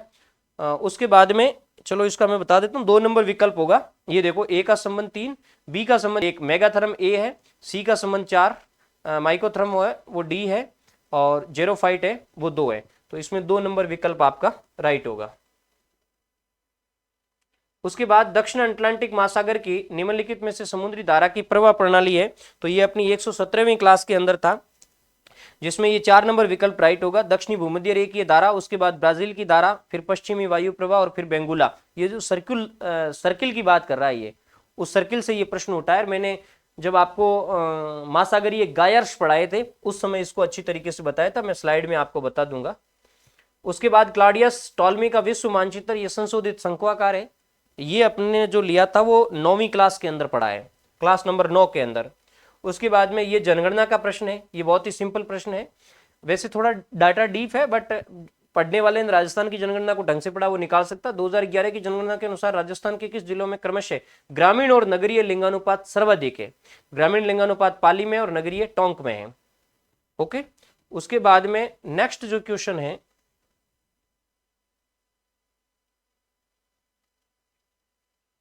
विशेषक अपर्दन का परिणाम है। विद्यार्थियों, ये 60वीं क्लास के अंदर इसका आधा उत्तर मिलता है। संरचनात्मक पीठिका यानी ए तो है ही है, और इसके अलावा शत्रक शिला और भूस्तंभ, शत्रक शिला नहीं है, अधकृतित विसर्प भी नहीं है। वैसे विशेषक अपर्दन क्या होता है? चट्टानी गुणों के आधार पर अपर्दन होता है। कोमल चट्टानों का अधिक अपर्दन हो जाता है, कठोर चट्टानों का कम अपर्दन हो जाता है, और उसकी वजह से कोई भूआकृति बनती है, तो उसको हम विशेषक अपर्दन वाली भूआकृति कहेंगे। तो इसमें संरचनात्मक पीठिका और भूस्तंभ सही होगा, अर्थात ए और डी सही होगा। ए और डी में ये 4 वाला विकल्प है। ये अपनी जो क्लास है 60वीं, उसके अंदर इसका तो मैंने स्पष्ट लिखा रखा है। बाकी इसमें जो भूस्तंभ है, इस क्लास के अंदर कठोर और मुलायम का लिखा था, विशेषक अपर्दन शब्द यूज नहीं किया था। उसके बाद में ये जो प्रश्न है सम्मित बारंबारता का, ये प्रश्न बिल्कुल स्लाइड के अंदर पड़ा है, 195वीं क्लास के अंदर है। इसमें z is equal 3m-2 bar x होता है, ये विकल्प सही होगा। ये असम्मित बटन की पूछ रहा है। यदि सम्मित होता है तो उसमें बहुलक माध्यम आदि का तीनों इक्वल होते हैं, बराबर होते हैं, लेकिन इसमें जब असम्मित बटन की बात करता है तो ये विकल्प सही बैठेगा। z बराबर 3 माध्यिका में से 2 माध्य घटाओ, उत्तर आ जाएगा आपका। ओके, उसके बाद में नेक्स्ट वन जो क्वेश्चन है, ये प्रश्न सिंपल है। यदि कथनात्मक मापक 1 इंच बराबर 2 फर्लांग को बतलाता है तो प्रतिनिधि भिन्न क्या होगी? इसमें 15,850 होगी। ये 165वीं जो अपनी क्लास है उसके अंदर समझाया गया है। उसके बाद में ये प्रश्न है, ये थोड़ा सा गहरा प्रश्न था। वैसे इस प्रश्न के आधे, सॉरी ये प्रश्न गहरा नहीं था, नीचे वाला इससे गहरा है। निम्नलिखित में से कौन सा पुस्तक और लेखक सुमेलित है? सुमेलित नहीं है। एयर पावर की टू सर्वाइवल, ये तो सेवरेस्की की है। डेवलपमेंट इन पॉलिटिकल ज्योग्राफी, ये गलत है।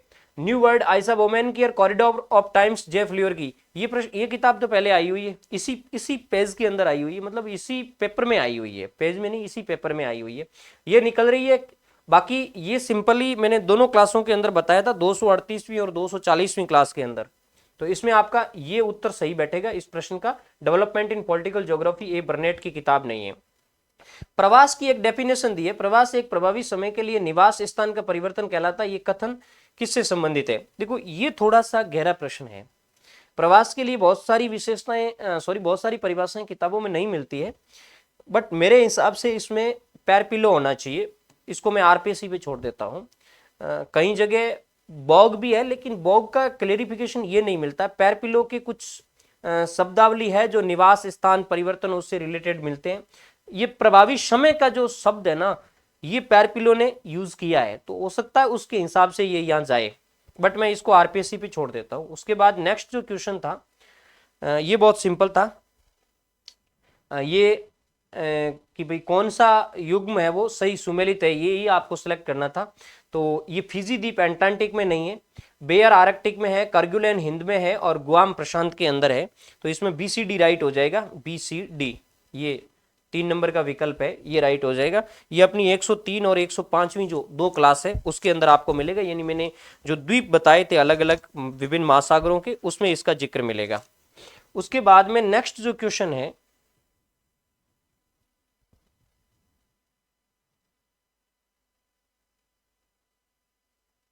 भारत में विषयक मानचित्र किसके द्वारा तैयार किए जाते हैं? तो इसका उत्तर है ये नाटमो, और ये अपनी 127वीं क्लास के अंदर पढ़ा है, सॉरी 11वीं क्लास के अंदर, 127वीं क्लास नहीं 11वीं क्लास के अंदर आपको मिल जाएगा। उसके बाद में 103वां जो क्वेश्चन है, निम्नलिखित में से कौन सा समांतर माध्य के बारे में सत्य है? नहीं, इससे पहले एक क्वेश्चन और है, निम्नलिखित में से कौन सा समक्षेत्र प्रक्षेप है? बहुशंकु, बॉन, सिनुसाइडल, ध्रुवीय लंबकोणीय। इसमें आपका एक तो बॉन राइट है और एक सिनुसाइडल राइट है। ये 2 क्लासों के अंदर आपको मिलेगा। प्रक्षेप वाली देखना, एक 175वीं क्लास के अंदर और 183वीं क्लास के अंदर स्पष्ट लिखा हुआ है, बॉन और सिनुसाइडल को समझाया वहां लिखा हुआ है। तो इसमें आपका बी और सी राइट होगा, ये आंसर। उसके बाद 104वें क्वेश्चन पे जाएं, निम्नलिखित में से कौन सा समांतर माध्य के बारे में सत्य है? ये 194वीं क्लास के अंदर स्पष्टता इनकी विशेषता वगैरह लिखी वहां सारे मिलेंगे। श्रृंखला के सभी मानों पर निर्भर नहीं होता, ये गलत है, ये सभी मानों पर निर्भर होता है। सहसंबंध विधि में उपयुक्त है, बिल्कुल सही है। प्राप्त मान दशमलव और पूर्ण संख्या दोनों में होता है, बिल्कुल सही है। अनुपात और प्रतिशत के अध्ययन के लिए उपयुक्त है, ये इसमें नहीं होगा। अनुपात और प्रतिशत के अध्ययन के लिए ये उपयुक्त नहीं है, तो इसमें बी और सी राइट होगा, ये 2 नंबर का विकल्प इसमें राइट होगा। उसके बाद रेडियो सॉन्ड उपकरण संबंधित है, ये वायुमंडल के अध्ययन से संबंधित है, ये थोड़ा सा गहरा प्रश्न था। उसके बाद में मलबा डाल की बात की है, मलबा नियंत्रित डाल है, इसमें सरल रेखीय डाल आएगा, ये 204वीं क्लास के अंदर स्पष्ट लिखा हुआ है, स्लाइड में मैं आपको बताऊंगा। फिर ये प्रश्न कंफ्यूजन करने वाला आ गया, वेबर के न्यूनतम लागत सिद्धांत के अनुसार श्रम लागत सूचकांक एलसीआई का पूछ रहा है, लेबर कॉस्ट इंडेक्स का। आरपीएससी ने 2022 के अंदर जो उत्तर माना था उसमें उत्पादित वस्तु का कुल भार बटे श्रम लागत, ये माना था, उत्पादित वस्तु का कुल भार बटे श्रम लागत। और अभी अभी असिस्टेंट प्रोफेसर में ये माना है श्रम लागत बटे उत्पादित वस्तु का कुल भार।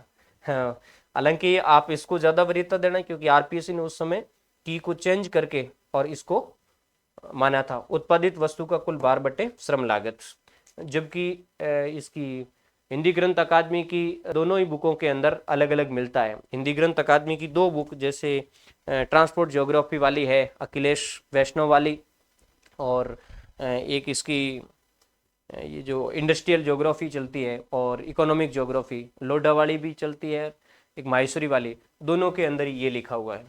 ठीक है, उत्पादित वस्तु का कुल भार बटे श्रम लागत। अब आरपीएससी किसको है वो वरीयता देती है, तवज्जो देती है, ये अपनी क्लास 221 के अंदर इनके एविडेंस सहित लिखा हुआ है। उसके बाद नेक्स्ट क्वेश्चन, वेबर के न्यूनतम लागत सिद्धांत के अनुसार यदि दोनों कच्चे माल बाजार से दूर निश्चित स्थान पर प्राप्त होते हैं और दोनों शुद्ध है तो उद्योग की अवस्थिति की स्थापना होगी। देखो, जब दोनों शुद्ध की बात आ गई, ऐसी कंडीशंस में बाजार के निकट जाएगा। भले ही देखो ये लिखा हुआ है, थोड़ा सा ये कंफ्यूजन कर रहा है कि निश्चित स्थान पर प्राप्त होते, तो एक्चुअली माल हमेशा पर्टिकुलर स्थान पर ही मिलेंगे। यदि सब जगह मिलते वो तो सर्व सुलभ हो गए, तो सर्व सुलभ कच्चे माल बहुत ही कम होते हैं। लेकिन इसने लिख दिया दोनों शुद्ध है, तो ऐसी कंडीशंस में थोड़ा पर्टिकुलर स्थान और शुद्ध की बात कर रहा है, तब ये मार्केट की तरफ जाना चाहिए। और यदि दोनों में से एक शुद्ध एक अशुद्ध होता तो ट्राइंगल बनता, ऐसी कंडीशन में ट्राइंगल की कंडीशन बनती, सॉरी दोनों अशुद्ध होते तो ट्राइंगल की कंडीशन बनती। यहां ये बाजार के निकट वाला ये चैप्टर आपका सही बैठेगा। उसके बाद में पृथ्वी की आंतरिक संरचना से संबंधित प्रश्न पूछा गया है। पृथ्वी की आंतरिक संरचना के बारे में कौन से कथन है वो सत्य है। भूआकृतियों को देखो, पृथ्वी की भूआकृतियों को समझने में मदद करता, बिल्कुल सही है। गहराई के साथ तापमान 1 डिग्री प्रति 32 मीटर की दर से बढ़ता है, ये भी सही है। एस तरंग का साया क्षेत्र पी तरंग से कम होता है, ये गलत है। और पृथ्वी के धरातल पर पहुंचने वाले उल्का पिंड सूचना के अप्रत्यक्ष स्रोत है, ये सही है। इसमें ए बी डी राइट होगा, ये 24वीं क्लास के अंदर पढ़ा है, इसमें आप ए बी और डी राइट करना, ठीक है। केवल ये एस तरंग वाला साया क्षेत्र वाला ये गलत है। उसके बाद नेक्स्ट क्वेश्चन, ये करंट का क्वेश्चन है, कथन और कारण का। 2024-25 के दौरान भारत के तैयार इस्पात के निर्यात में कमी आई, बिल्कुल सही है। अंतर्राष्ट्रीय बाजार में स्टील की कम कीमतों के कारण निर्यात का लाभांश कम हो गया, दोनों ही चीज सही है। और निर्यात का लाभांश कम हुआ है, उसकी वजह से ही निर्यात कम हुआ, तो ये कारण भी सही है। तो इसमें आपका 4 नंबर विकल्प सही होगा, जो ये कहता है कि ए और आर दोनों सही है और आर ए की व्याख्या भी सही करता है। ओके, उसके बाद नेक्स्ट क्वेश्चन की तरफ बढ़े।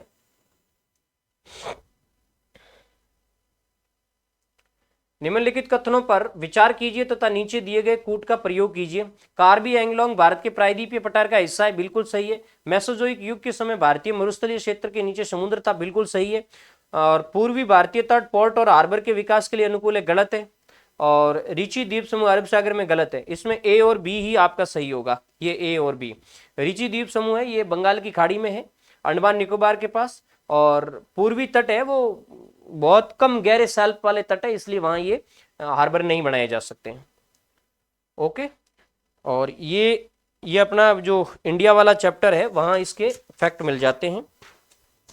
उसके बाद नेक्स्ट है, निम्नलिखित में से कौन सा मेसोपोटामिया का नगर है? तो एरेच मेसोपोटामिया का नगर है, ये अपनी क्लास 223 में मिल जाएगा। बाकी ये जो फुसेट है, थेबेस है, काउन है, ये मेसोपोटामिया के नगर नहीं है। उसके बाद में नेक्स्ट जो क्वेश्चन है, भारत में प्रवास के कारणों पर सूचना का समावेश किस जनगणना में किया गया? तो ये 1981 वाली जनगणना में किया गया था, 157वीं क्लास में इसका जिक्र किया गया है। उसके बाद नीचे जो फॉर्मूला दिया गया है, निरपेक्ष आर्द्रता बटे आर्द्रता सामर्थ्य इंटू 100, ये क्या कहलाता है? ये सापेक्षिक आर्द्रता कहलाता है। ये अपना जो प्रश्न जो चैप्टर था 88वीं क्लास थी उसके अंदर पढ़ा है। उसके बाद जो पुस्तक और मिलान का क्वेश्चन आया, ये काफी गहरा क्वेश्चन था।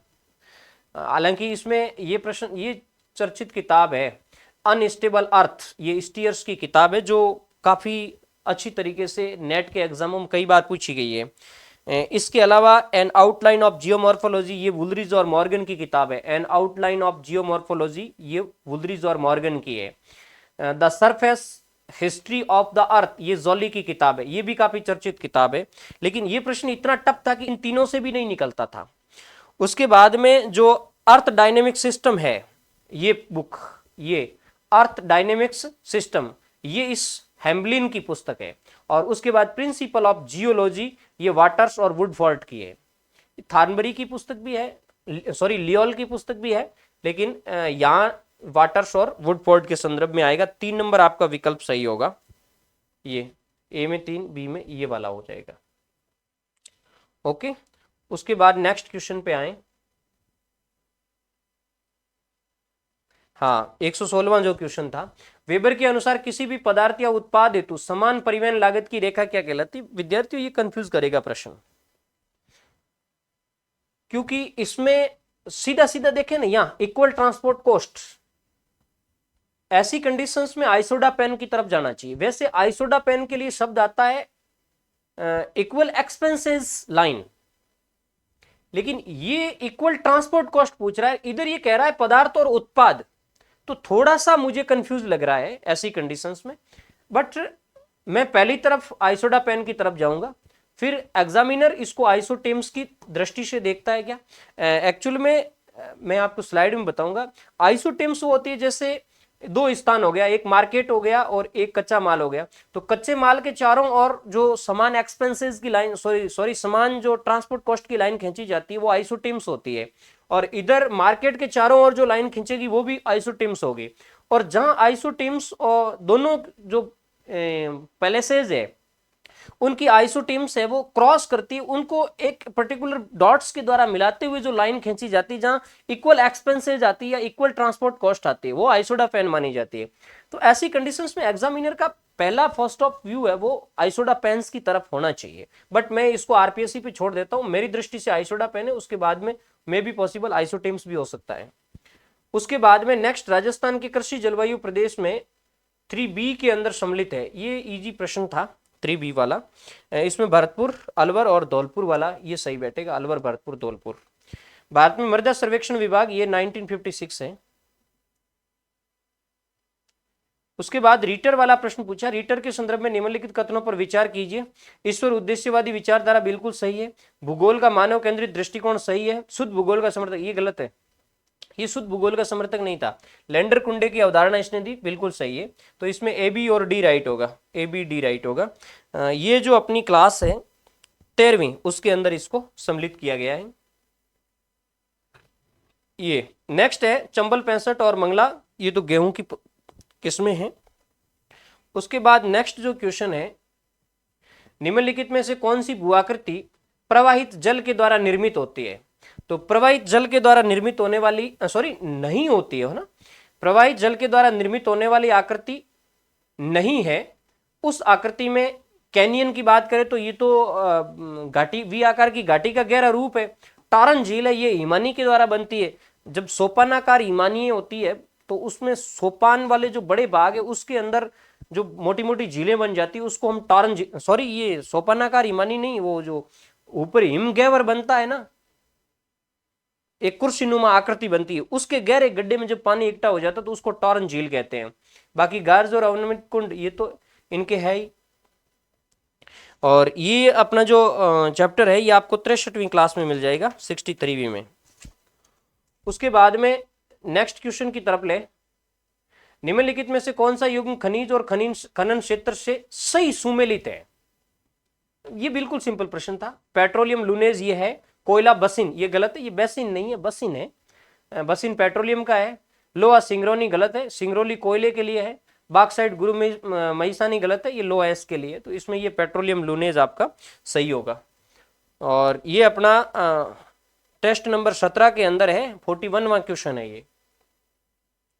उसके बाद ये जो प्रश्न है ये अपनी 52वीं क्लास के अंदर स्पष्ट पड़ा है, सारी चीजें लिखी हुई है। सिनिस्टियल भ्रंश, व्युत्क्रम भ्रंश, सामान्य भ्रंश और डेक्स्ट्रल भ्रंश। इसमें सिनिस्टियल भ्रंश है वो भ्रंशतल के बाईं ओर वाला विक्षेपण है, ये भ्रंशतल के बाईं ओर विक्षेपित होती है, इसको सिनिस्टियल कहते हैं। और व्युत्क्रम भ्रंश की बात करें तो व्युत्क्रम भ्रंश है वो एक दूसरे के आमने सामने आते हैं। और इसके अलावा सामान्य भ्रंश है ये एक दूसरे से विपरीत दिशा में जाते हैं। और डेक्स्ट्रल है ये भ्रंशतल के दाईं ओर आते हैं। तो इसमें आपका 2 नंबर ऑप्शन है वो राइट होगा।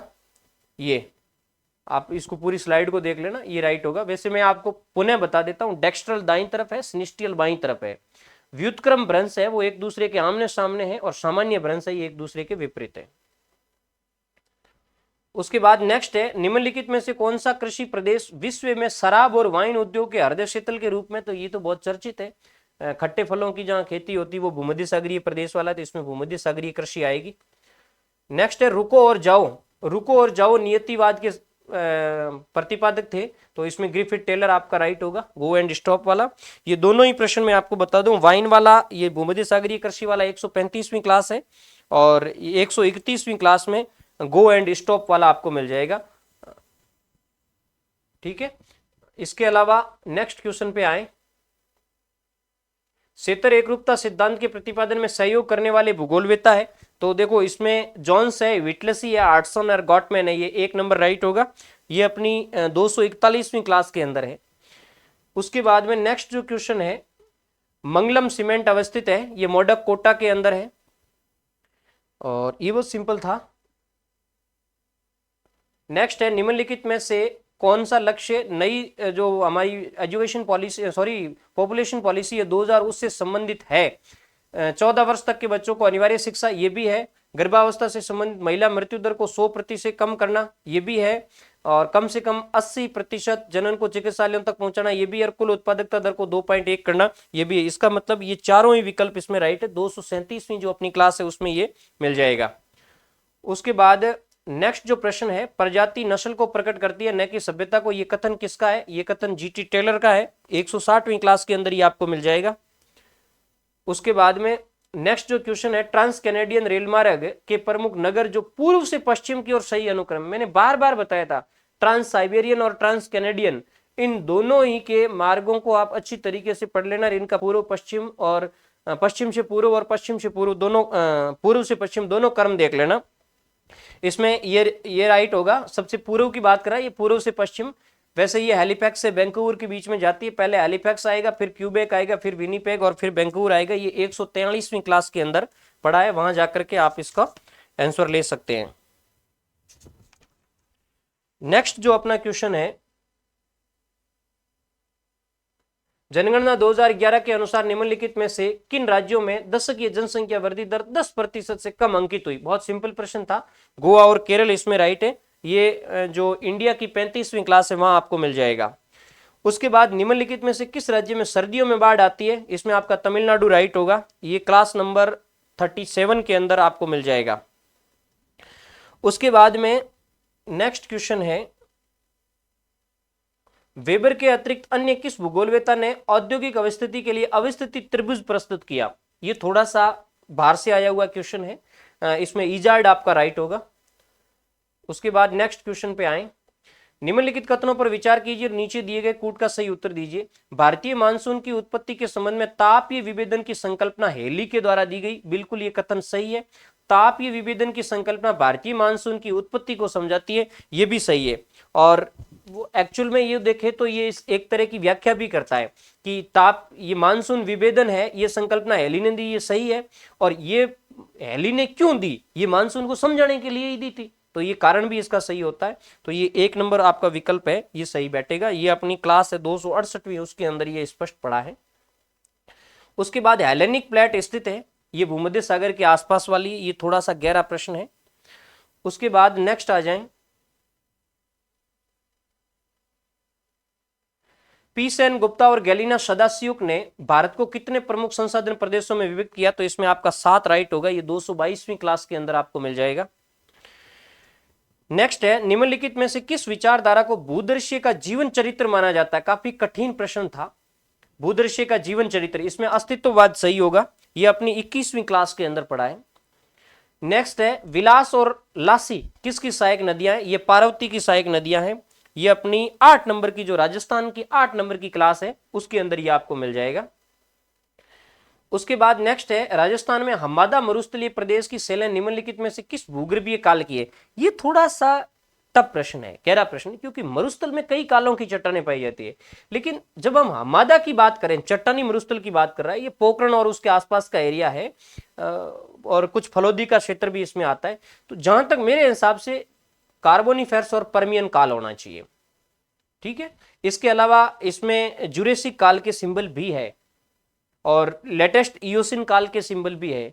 वैसे इयोसिन तो नहीं होगा, प्लिस्टोसिन होगा, तो ये तो यहां से निकल ही जाएगा और ये भी निकल जाता है। इसमें ये थोड़ा सा कंफ्यूजन करता है, बट मेरे हिसाब से यही सही बैठेगा, कार्बोनिफेरस और पर्मियन। उसके बाद नेक्स्ट जो क्वेश्चन है, फेनमैन के भूगोल की परिधि में निम्नलिखित में से कौन सा सम्मिलित नहीं है? इसमें भौतिकी सम्मिलित नहीं है, बाकी फेनमैन ने ये भूगोल के उद्देश्य और तत्व, वहां से ये प्रश्न लिया गया है, तो इसमें भौतिकी नहीं होगा। ये आपका पेपर सॉल्यूशन हो गया। हालांकि ये काफी लंबा चैप्टर है।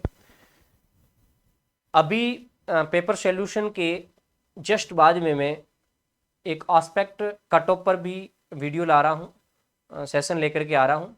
और इसके अलावा मैं जो विभिन्न हमारी आगे के स्टूडेंट किस तरीके से तैयारी करें ज्योग्राफी से संबंधित, उस पर भी डिस्कस करूँगा। तो इस सेशन में इतना ही, फिर मिलते हैं अगले सेशन में। धन्यवाद।